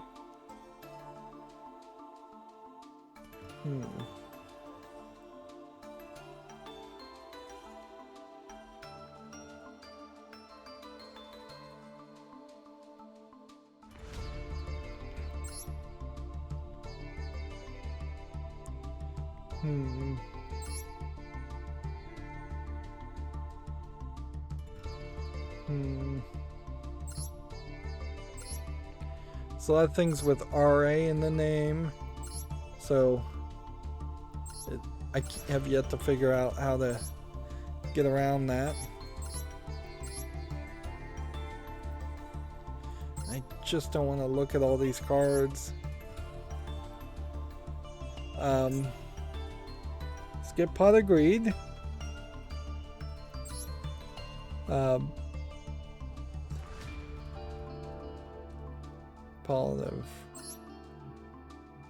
Apparently we don't have Pot of Greed even as a card. Or it's forbidden. I think Pot of Greed actually is forbidden. So, yeah.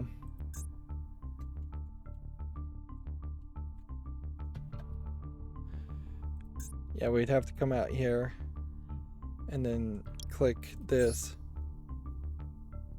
And then click this. And here's your Pot of Greed. Draw 2 cards. Like, it's just so important to not have the ability to draw 2 cards just by casting a spell. Like, that gives you such a high advantage. that they forbid it. Honestly, I think they probably forbid it a lot more just because it was a meme, too. Because every single time that Yugi used Pot of Greed, he would say, explain the card, the effects, and he did that from a lot of the cards he played, or most of the cards he played, but it's just such a ridiculous meme that Yugi, you can do is watch supercuts of him explaining Pot of Greed over and over again when it really would have not been that hard for people to know what the card does.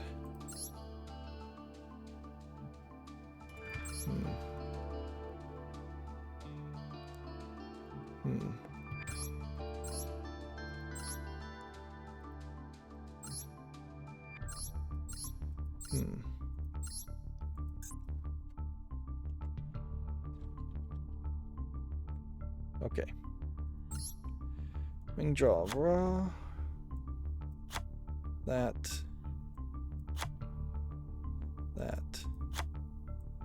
And that.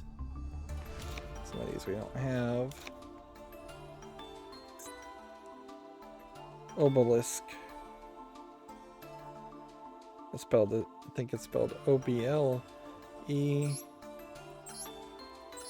Nope, must be O-B-L-I.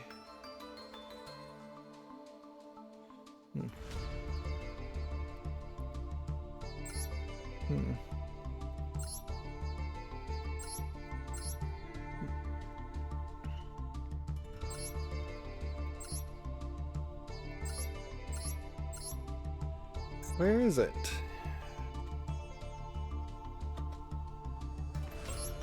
O-B-E-L-I-S-K. There we go. So that's all the god cards.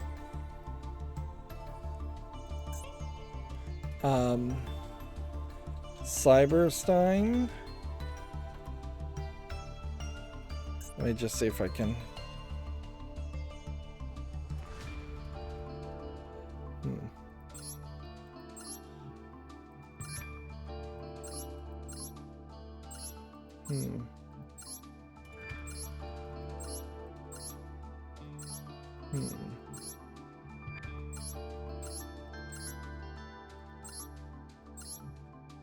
I'm not seeing Cyberstein, so either I don't own Cyberstein, which is a possibility, or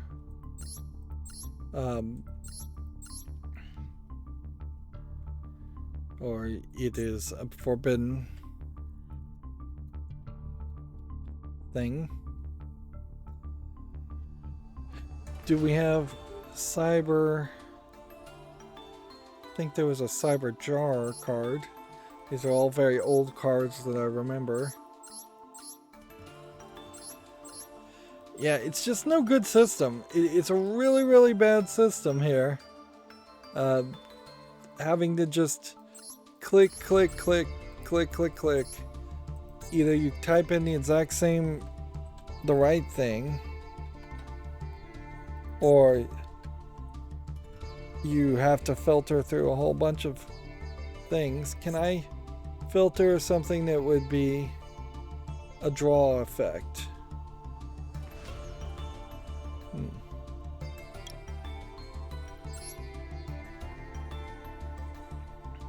If this is an Exodia deck, we have 15 more cards that we can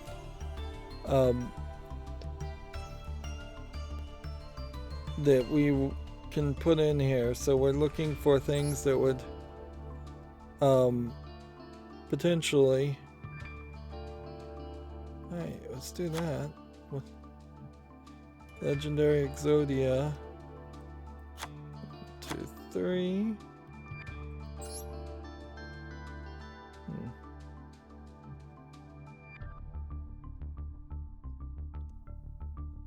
Infinity cards from the deck on top of it. You can draw a card.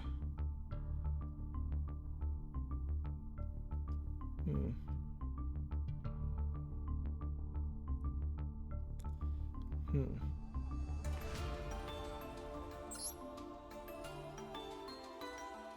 Hmm.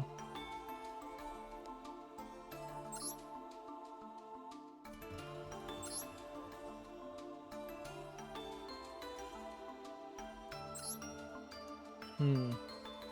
We also want Swords of Revealing Light. Let's see if we've got that.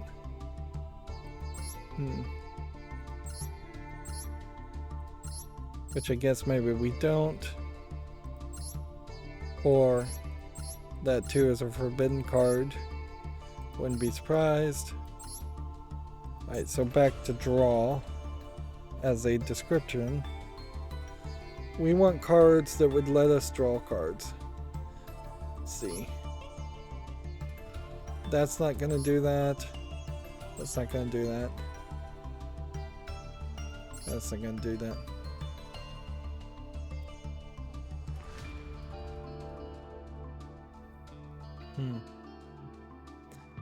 We want to be able to draw more cards, not just get rid of things and put it in the graveyard, though. Hmm. Hmm.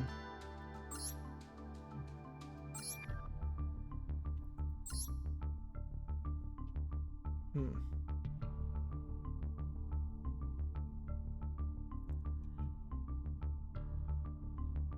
Yeah. It's a catch-22, really, because you don't even have that many cards right now. And still,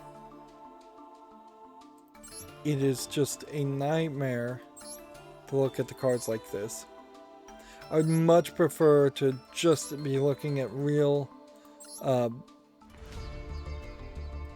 actual Yu-Gi-Oh cards in a binder, or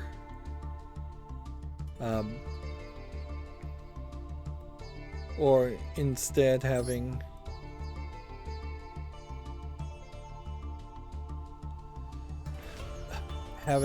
a different website just help me and step me through this.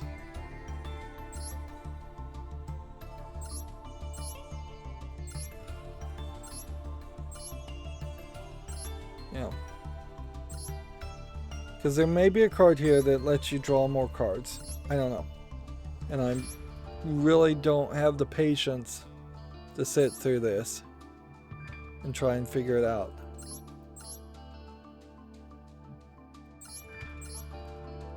And then that's not even touching upon, like, that's not even touching upon the idea of pulling things out of the graveyard, which probably is something like this that would help with.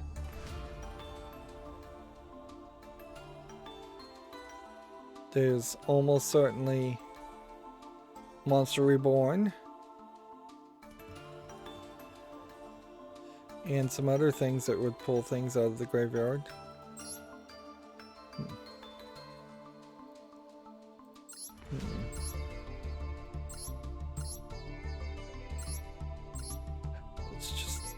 It's just too much.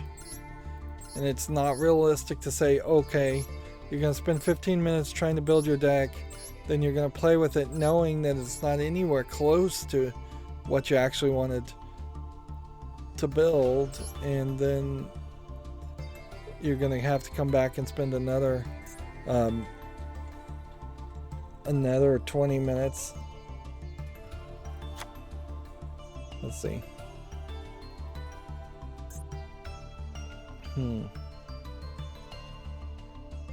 Let's see. Generator, I think. Nope. Slime.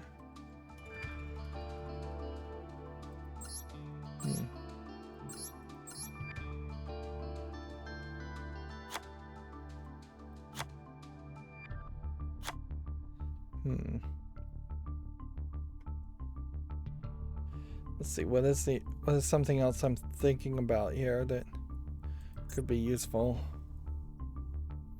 Yeah, I just don't know. Like, it probably would do you a little bit better just to go, let's just put all the ultra rares in here and consider them one by one.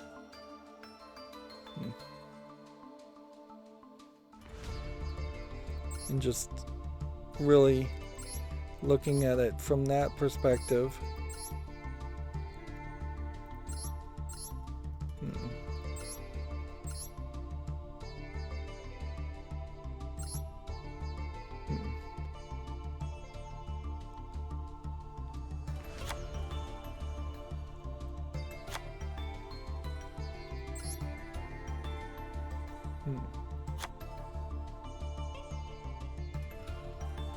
Yeah, limited cards might also be another way to do this. To say, hey, if they've already decided that something is limited, that might be, let's see,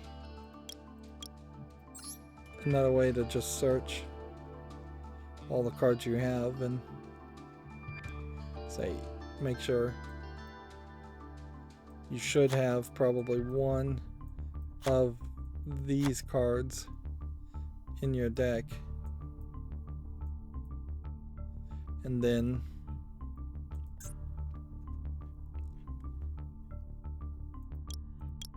look at the semi-limited cards and say, why not put 2 of these cards in our deck?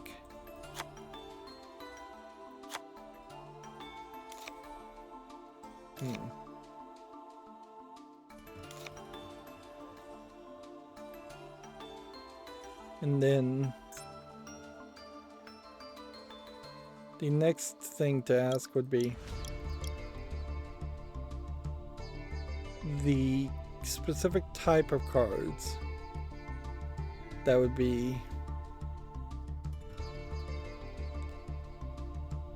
extra deck cards. Fusion, Ritual, Synchro, XYZ cards.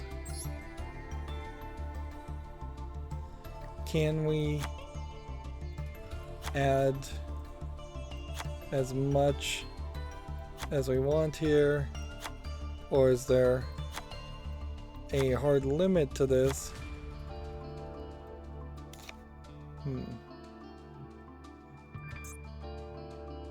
Not ritual cards.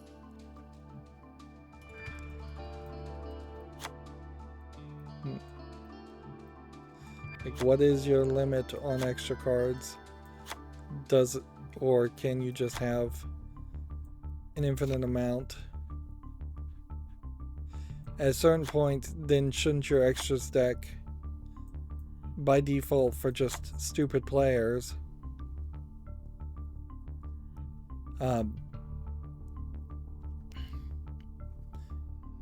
be full of all of your extra cards? I guess the answer to this is fairly obviously no.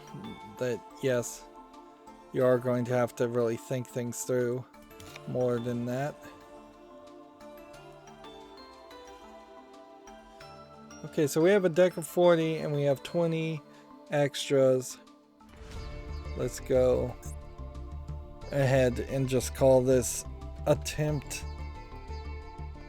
1. And then let's see. Save.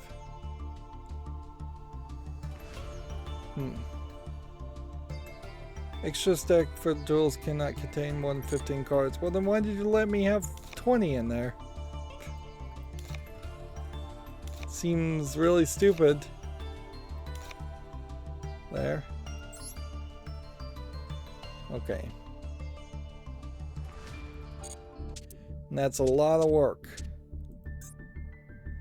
Now let's change accessories on this. I guess you leave it at that. I guess you change that. Can change that. Can change that.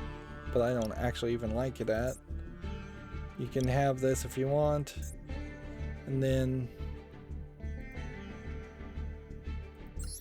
change the 3 main cards, which were done automatically, so that it is this, this, and that.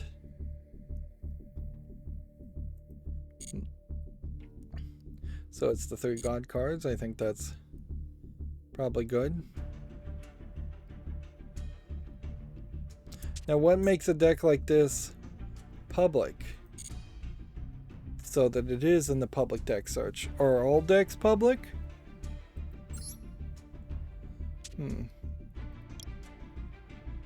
Yeah, kind of the remaining structured decks, we only have 4 more that we can even buy at the moment.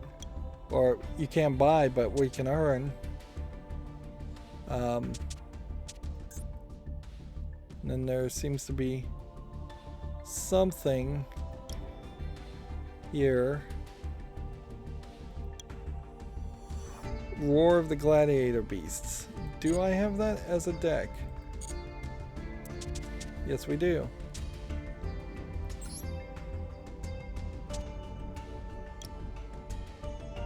So the exclamation point was just marking those as new. Alright.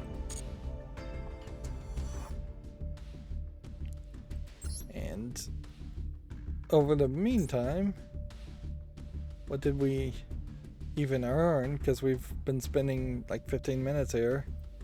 Just increase your duelist level. And then we have, you know, another issue notification here.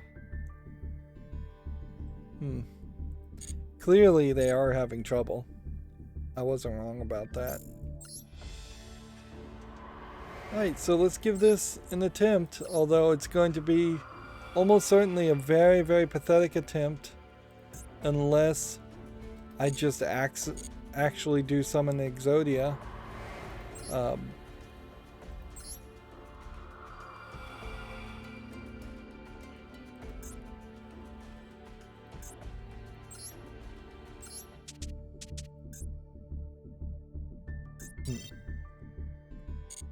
Like, a lot of more thoughts and a lot more knowledge needs to happen. It needs to enter my head, certainly, as far as cards. I think part of the thing too here is that I've probably forgotten a lot more than I remember about Yu-Gi-Oh! But yeah, I'm gonna have to think about the cards I have, think about the cards that would actually help me.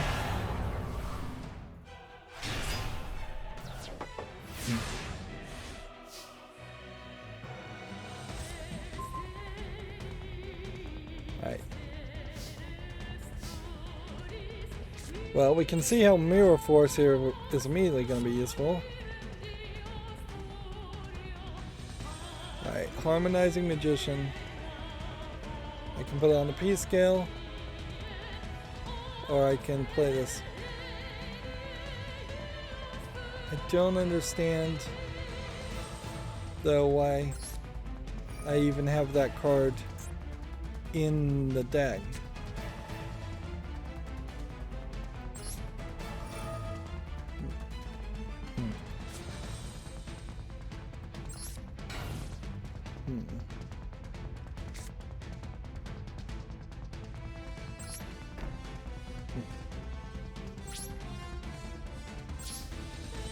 Yeah, this must be a limited card. Yeah, it is. So immediately I should get rid of that. That's no use.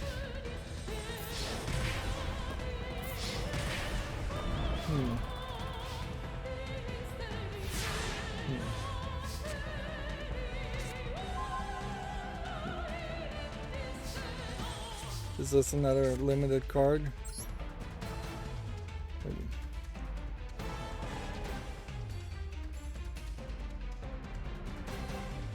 Get rid of that. That's not useful either. Oh wait, this was 2100, which I see why I put that in the field, in the deck. But 2100 won't defeat this strategy. And I think this is going to really show where it is just not viable to summon Obelisk the Terminator. Because that 3 tribute summon is not going to happen without some other synergies.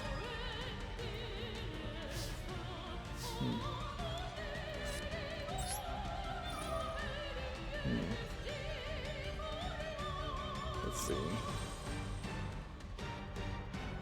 Ritual monster we don't have.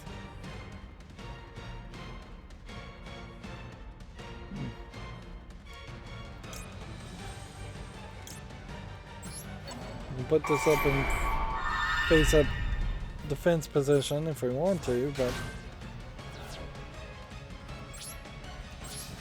it's not gonna save me.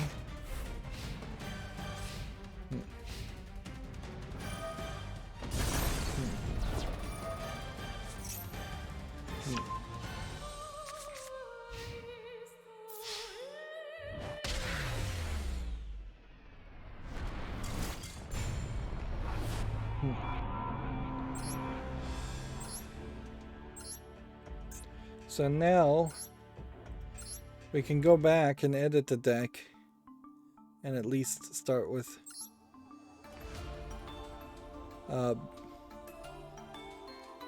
the perspective of those cards not being useful.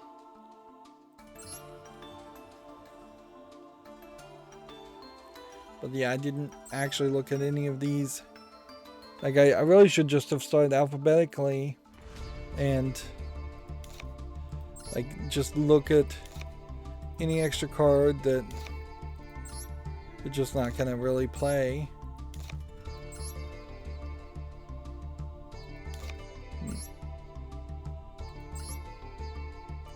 Probably not playing any tuner cards at all.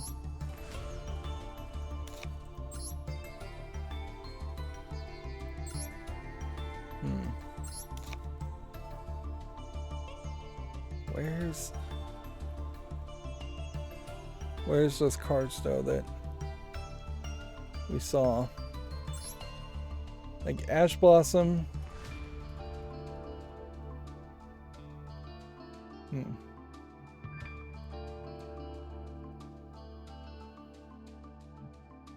Might be useful.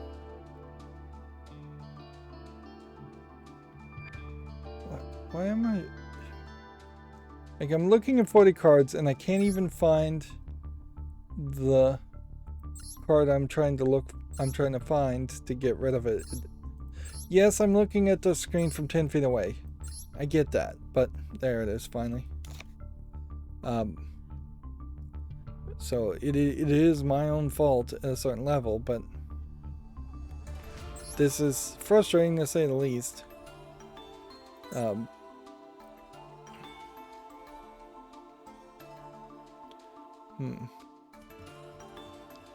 Is there anything that can't be destroyed? Destroy Y-E-D. Is that how you spell destroyed? No. O-Y-E-D? There you go. Because if I could find something that can't be destroyed, that would be nice. But what is that?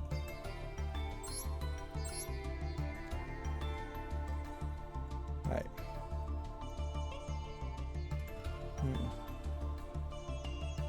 It would be something like this.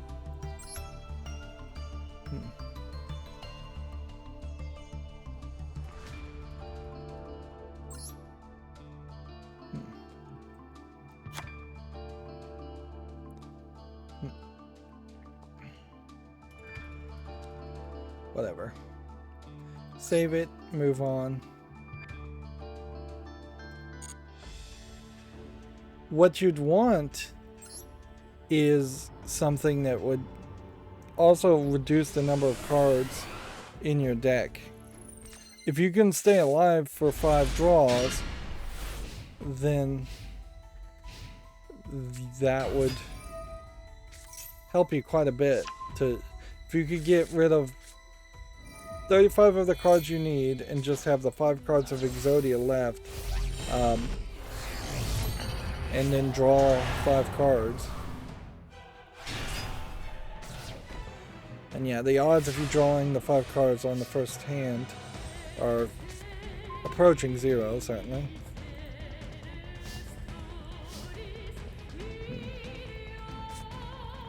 I'm going to summon that.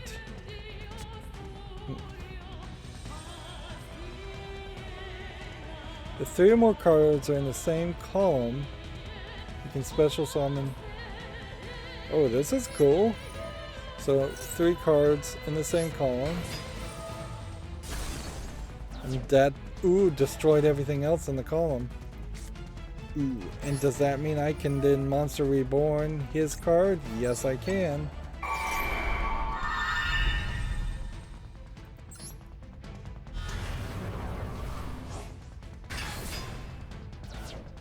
What's better than having this guy? Having this guy because you stole it from somebody? Well, that is just lovely.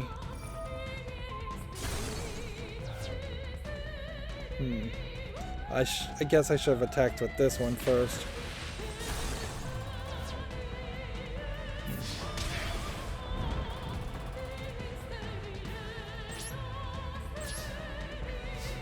What I find more shocking about this is it seems like I'm going to actually potentially win here. That was not what I was expecting. Like, I was expecting this to be a joke deck that couldn't possibly win short of actually summoning Exodia. And arguably this might be another point to point out that, yeah, Yu-Gi-Oh's a little too random and too crazy. That such a badly built deck that I just made somehow would succeed. Just playing on nostalgia. What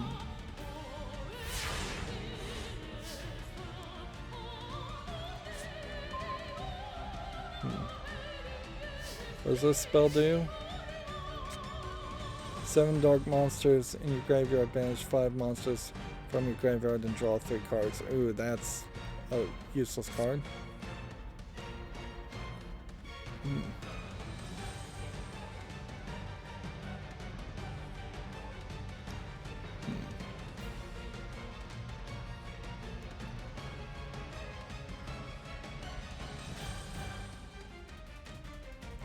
You contribute this card, special summon 1 Ring Dragon of Ra. I mean, I think you do that.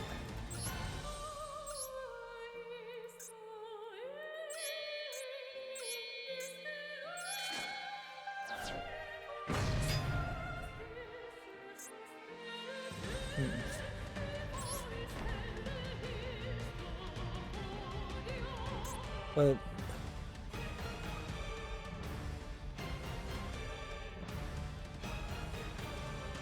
shift control to this card's owner during the end phase of the next turn.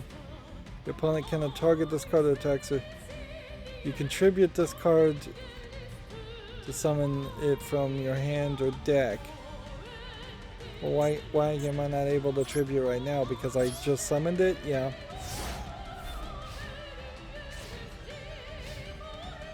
So the sphere mode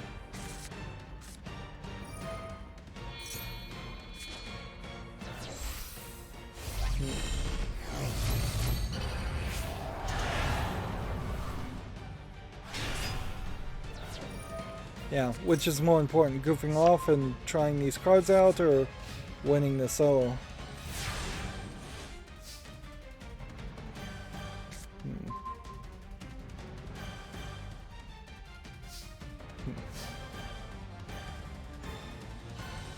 Let's see.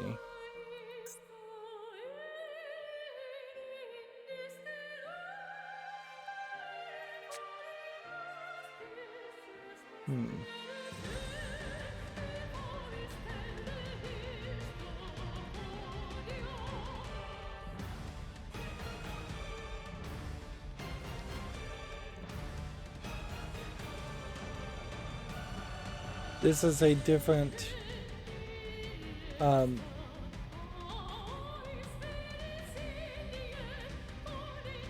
this is a different Exodia card, though. So I can put this on the field and then special summon this by tributing this and give it 1,000. I don't know if there's a reason for that,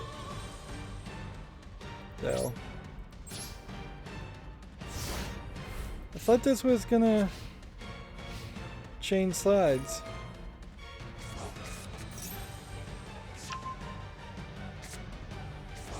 I also wasn't able to tribute it. So do I not have a Winged Dragon of Ra in this deck?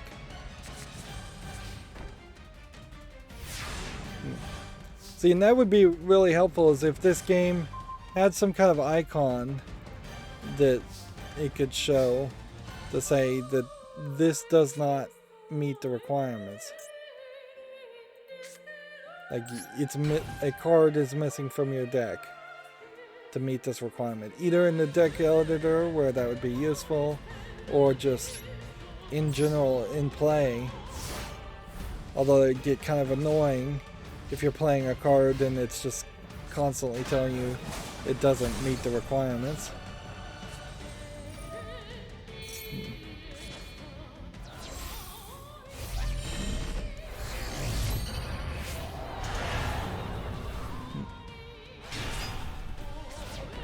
I don't think he can do anything. He can't use the 2,000 to destroy himself, and that creates a problem. Now this one. If you have Light Reg, Floor Reg, and this in your hand, you win. So you have to keep all of these in your hand. Can't do anything else. But I think that's doable. Like, I don't think there's a single card in his deck that he can defeat the sphere mode. So as long as I don't do something stupid or too stupid, I think I'm fine. I think I've won here in the long run. Unless he can make me run out of cards or discard cards. But I don't think he has something like that.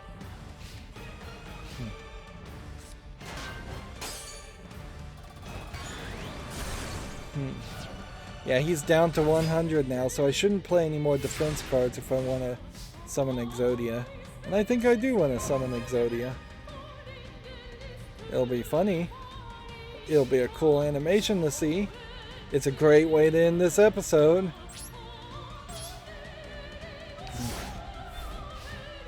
And I'll be darned if this deck actually doesn't have a chance of success.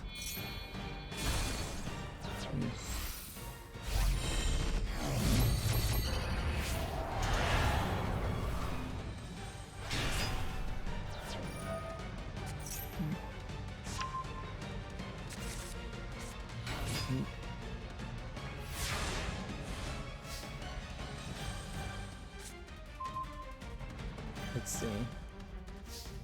What would this one do? During each standby phase, summon a slime token 500 for them 500.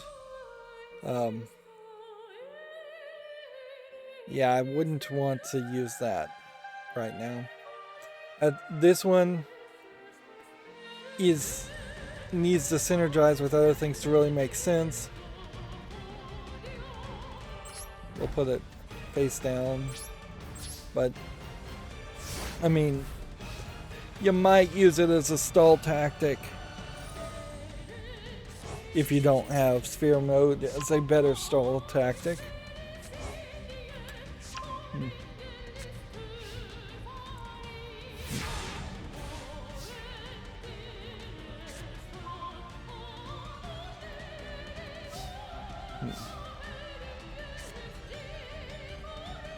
Target one in your graveyard. This is just a generic creature basically that has 2000 attack. So we don't want to play that. We're going to have to start discarding cards though, but that's fine.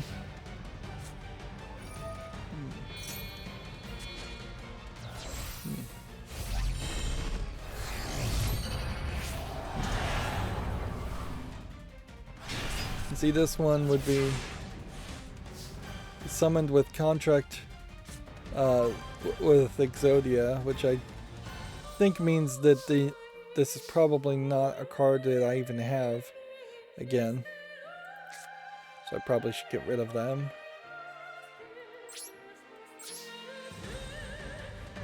Get rid of that.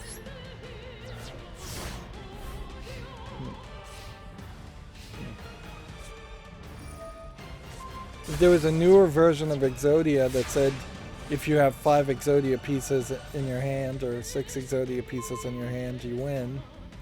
That'd be interesting too.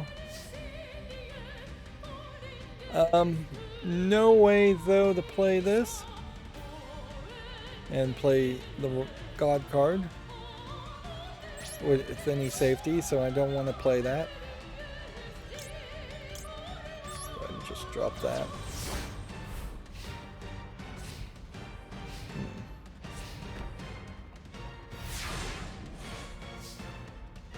This is going to take a while. What's this do?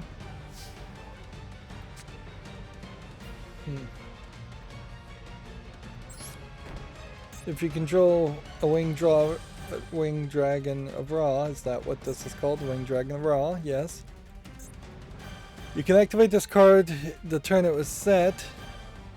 During the main phase, you can pay life points so you have only 100 left. Special summon one winged dragon of Ra you control equals the attack and defense equal to the amount of life points paid. You contribute the winged dragon Ra's to gain life points equal to its attack on the field. You cannot activate both card effects in the same chain. Interesting. There is a quest to gain a bunch of life points, but maybe not in solo mode.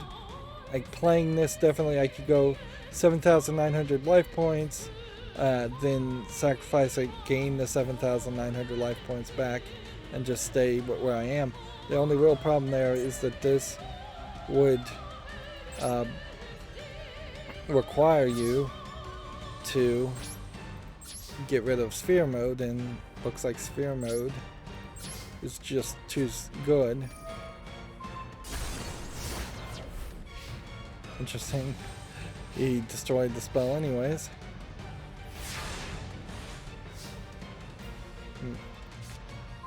Now what's gonna suck here is I've seen the Konami animations of Exodia being summoned before, and they look alright, but they're not particularly good by any means. They can't be this like long 5-minute summoning animation or anything, and so your own personal sense of satisfaction is going to have to make up the gap between what has to be a fairly short loading animation, summoning animation.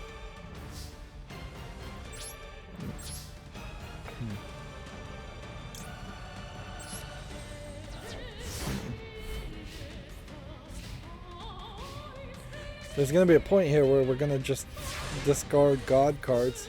And I don't think there's anything special about the God cards in particular that brings them back from the graveyard. I don't think there's any synergy there. Maybe. Yeah. Do I want to activate that effect? No. So I've now played the card, and now it's just going to constantly ask me if I want to activate the effect.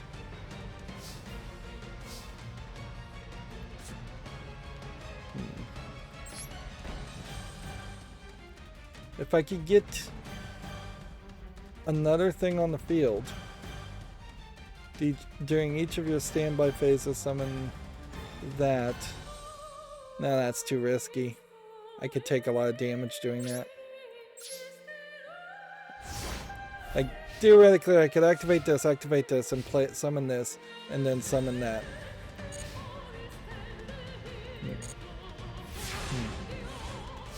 But let's do Exodia.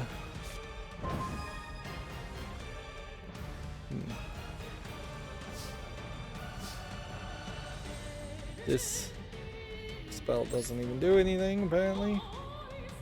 I don't have any warrior cards, so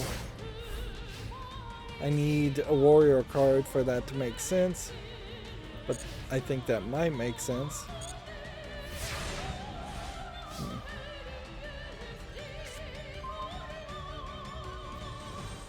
Raw. Let's see.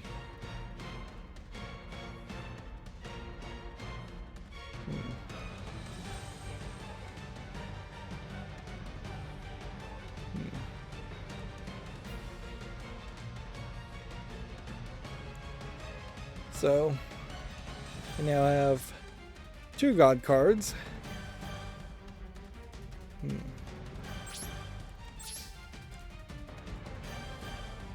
Gotta be careful here. They're kind of moving things around.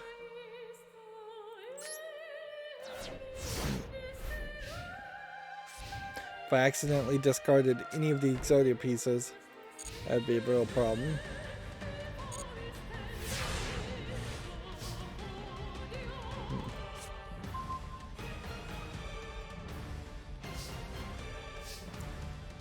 Call of the Grave, target one monster in your opponent's and banish it if you do. Until the end of the next turn, the effects are negated.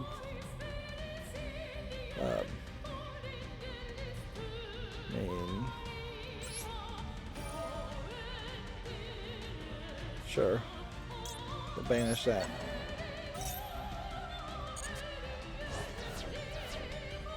For no real reason.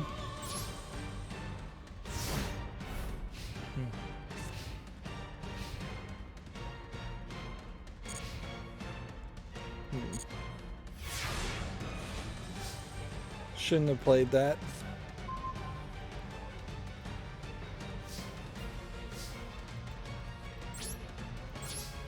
This will be a good experiment also in just, do you get a lot of experience if you go a lot of turns? And since this is practice, we don't have a timer. Yeah, and I guess that would kill playing this deck in ranked also. Once you have that limiting force of the 480 seconds, trying to play for an Exodia design is kind of crazy. Not completely insane, but mostly insane. Although I could see an Exodia deck if you're just desperately trying to get quick victories. You could try and play, see if you get Exodia early before you lose. If you don't, just lose, and then move on with your life to the next game in ranked. Particularly if even at the high platinum levels you don't lose any ranks for losses. If you just wanted to not really play, that might work.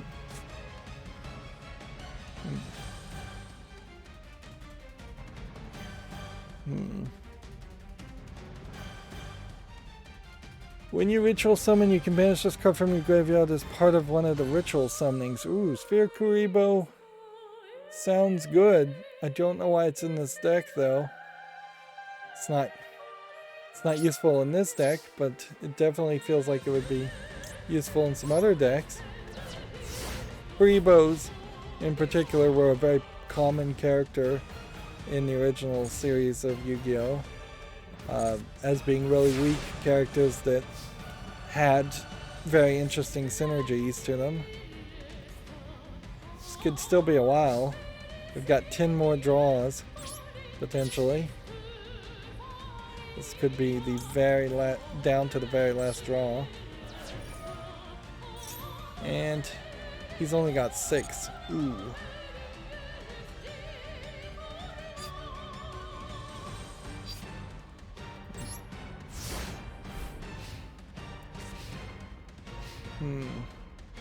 He may run out of cards, and we may actually just see him lose because he ran out of cards.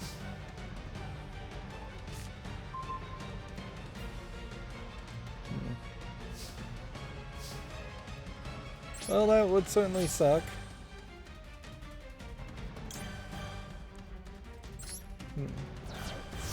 Like, to do all this effort and spend the extra time to try and summon Exodia, and then have that derailed just because he played some cards that drew cards faster.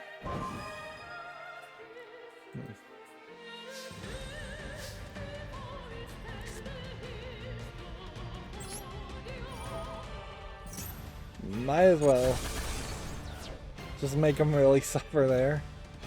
But honestly, that was a mistake, because there is a small chance now he might be able to summon something that actually lets him succeed. Although I don't see how.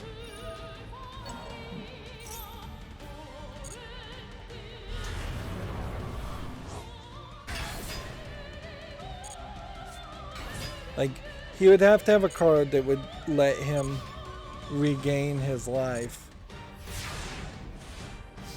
At least 2,000 life.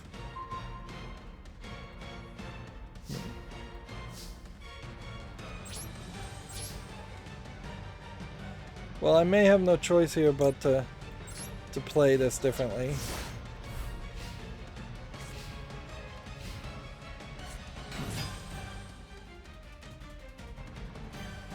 How many more cards are there? 2.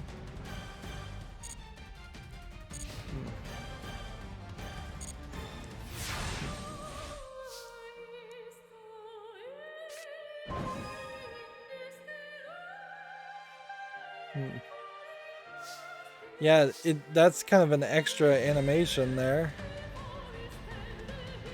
Or at least it feels like it. 2 more turns.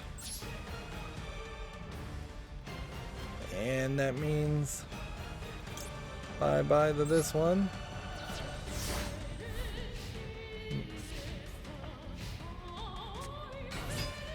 And I'm not sure if he loses. I think he's got 1 more draw in him. So I can go 1 more turn.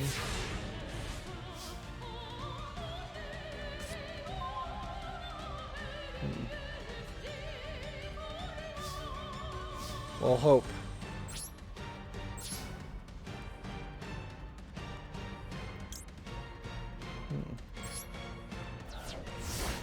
Yeah. Yeah, he's out of cards.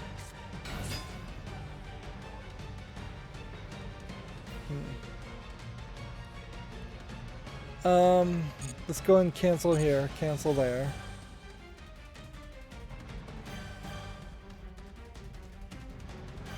Activate this here? No?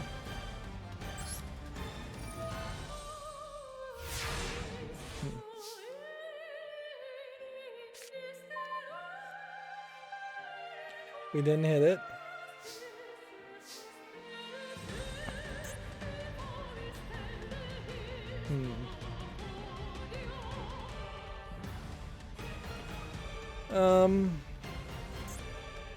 Might as well activate this here. And activate this here. It's not gonna matter.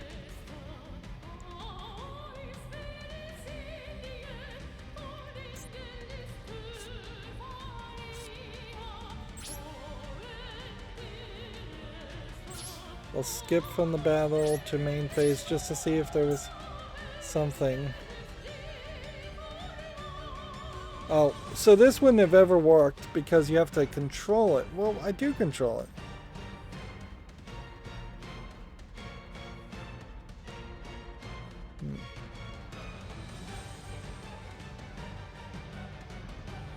I don't get it. Feels like that card is particularly difficult. Whatever.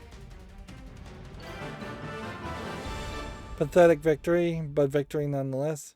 Your opponent ran out of cards in the deck and could not draw. Well, that is at least different dialogue than what we normally see. Well, we saw a decent amount of experience there. We really didn't see a lot. If you control no ritual monster, banish one ritual spell from your hand or graveyard. If this card effect becomes the card effect of the ritual summons of a monster when the card is affected. Might be something of use, but very possibly not.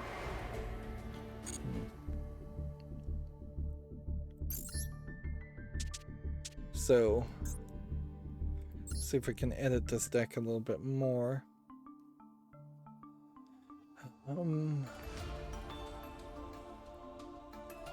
This looks like something we could favorite. So let's do that. And then get rid of it. Then Nova Summoner.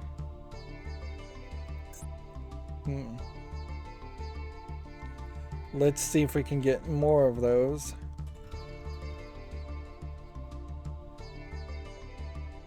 We can get 2.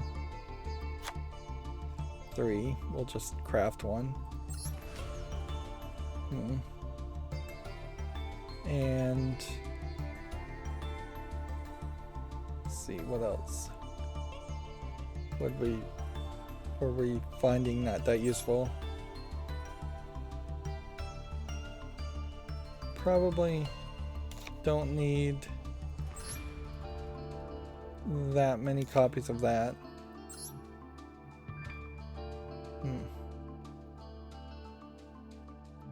Probably don't need that. Don't need that. Need a warrior.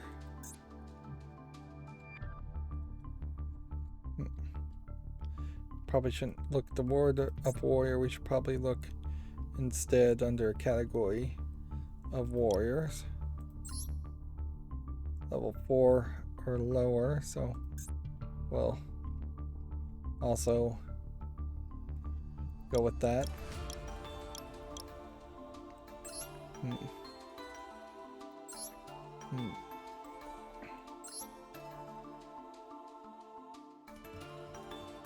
Let's add that.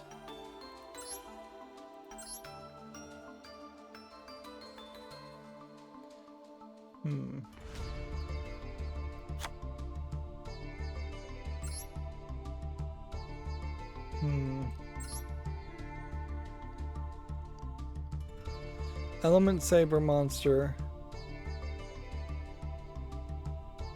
Okay. Let's do that. Give that a try. Get rid of that. Generate one for 30. For a normal. I mean, sure, why not? So what I've done here is I've made some twists to have more cards that actually just summon.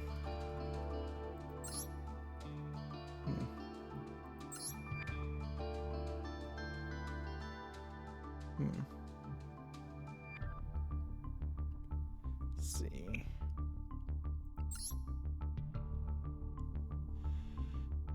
What else do we want? As far as a warrior.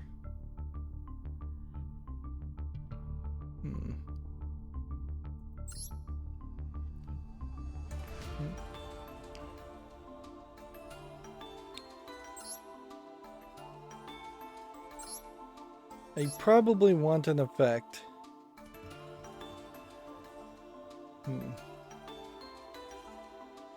That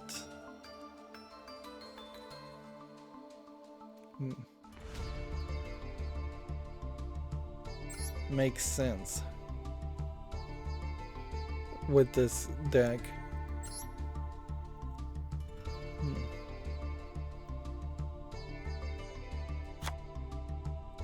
Yeah, let's see if that works for us. 1, 2. I want to be crafting a whole bunch of cards though that I don't even know what they do.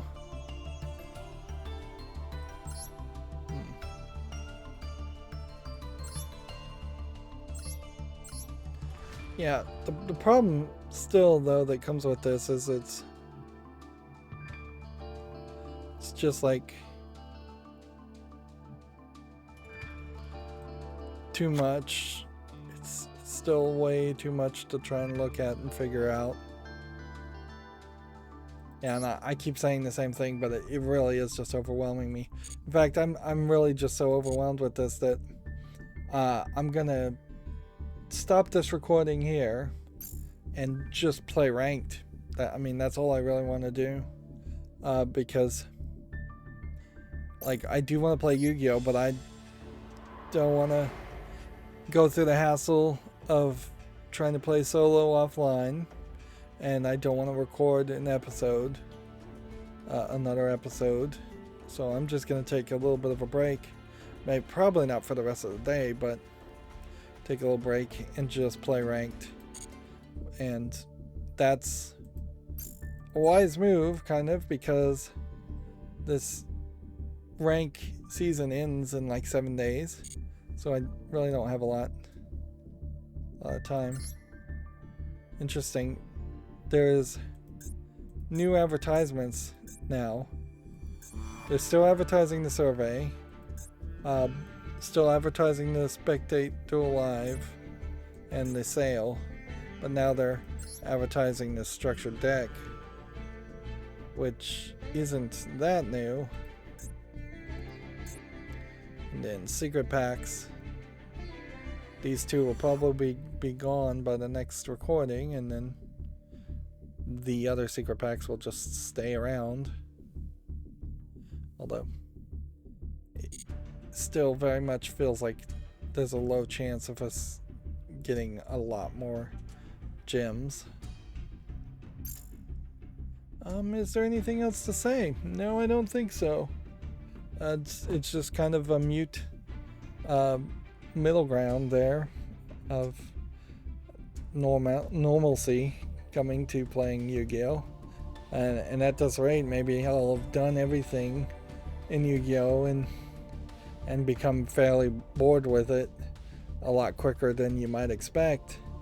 Because, yeah, once I'm completely done with solo, if I'm not getting a bunch of gems to buy more cards and to get into the deck building, and the deck building is a nightmare, to say the least.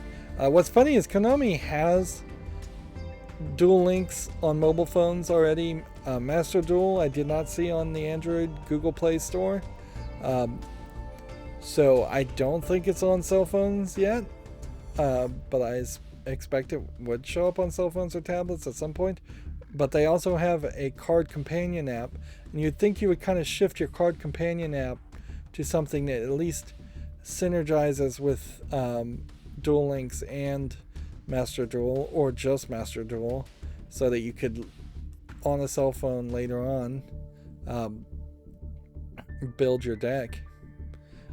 Ironically, this is probably the most realistic place to end this episode, is kind of just where we started, connecting again.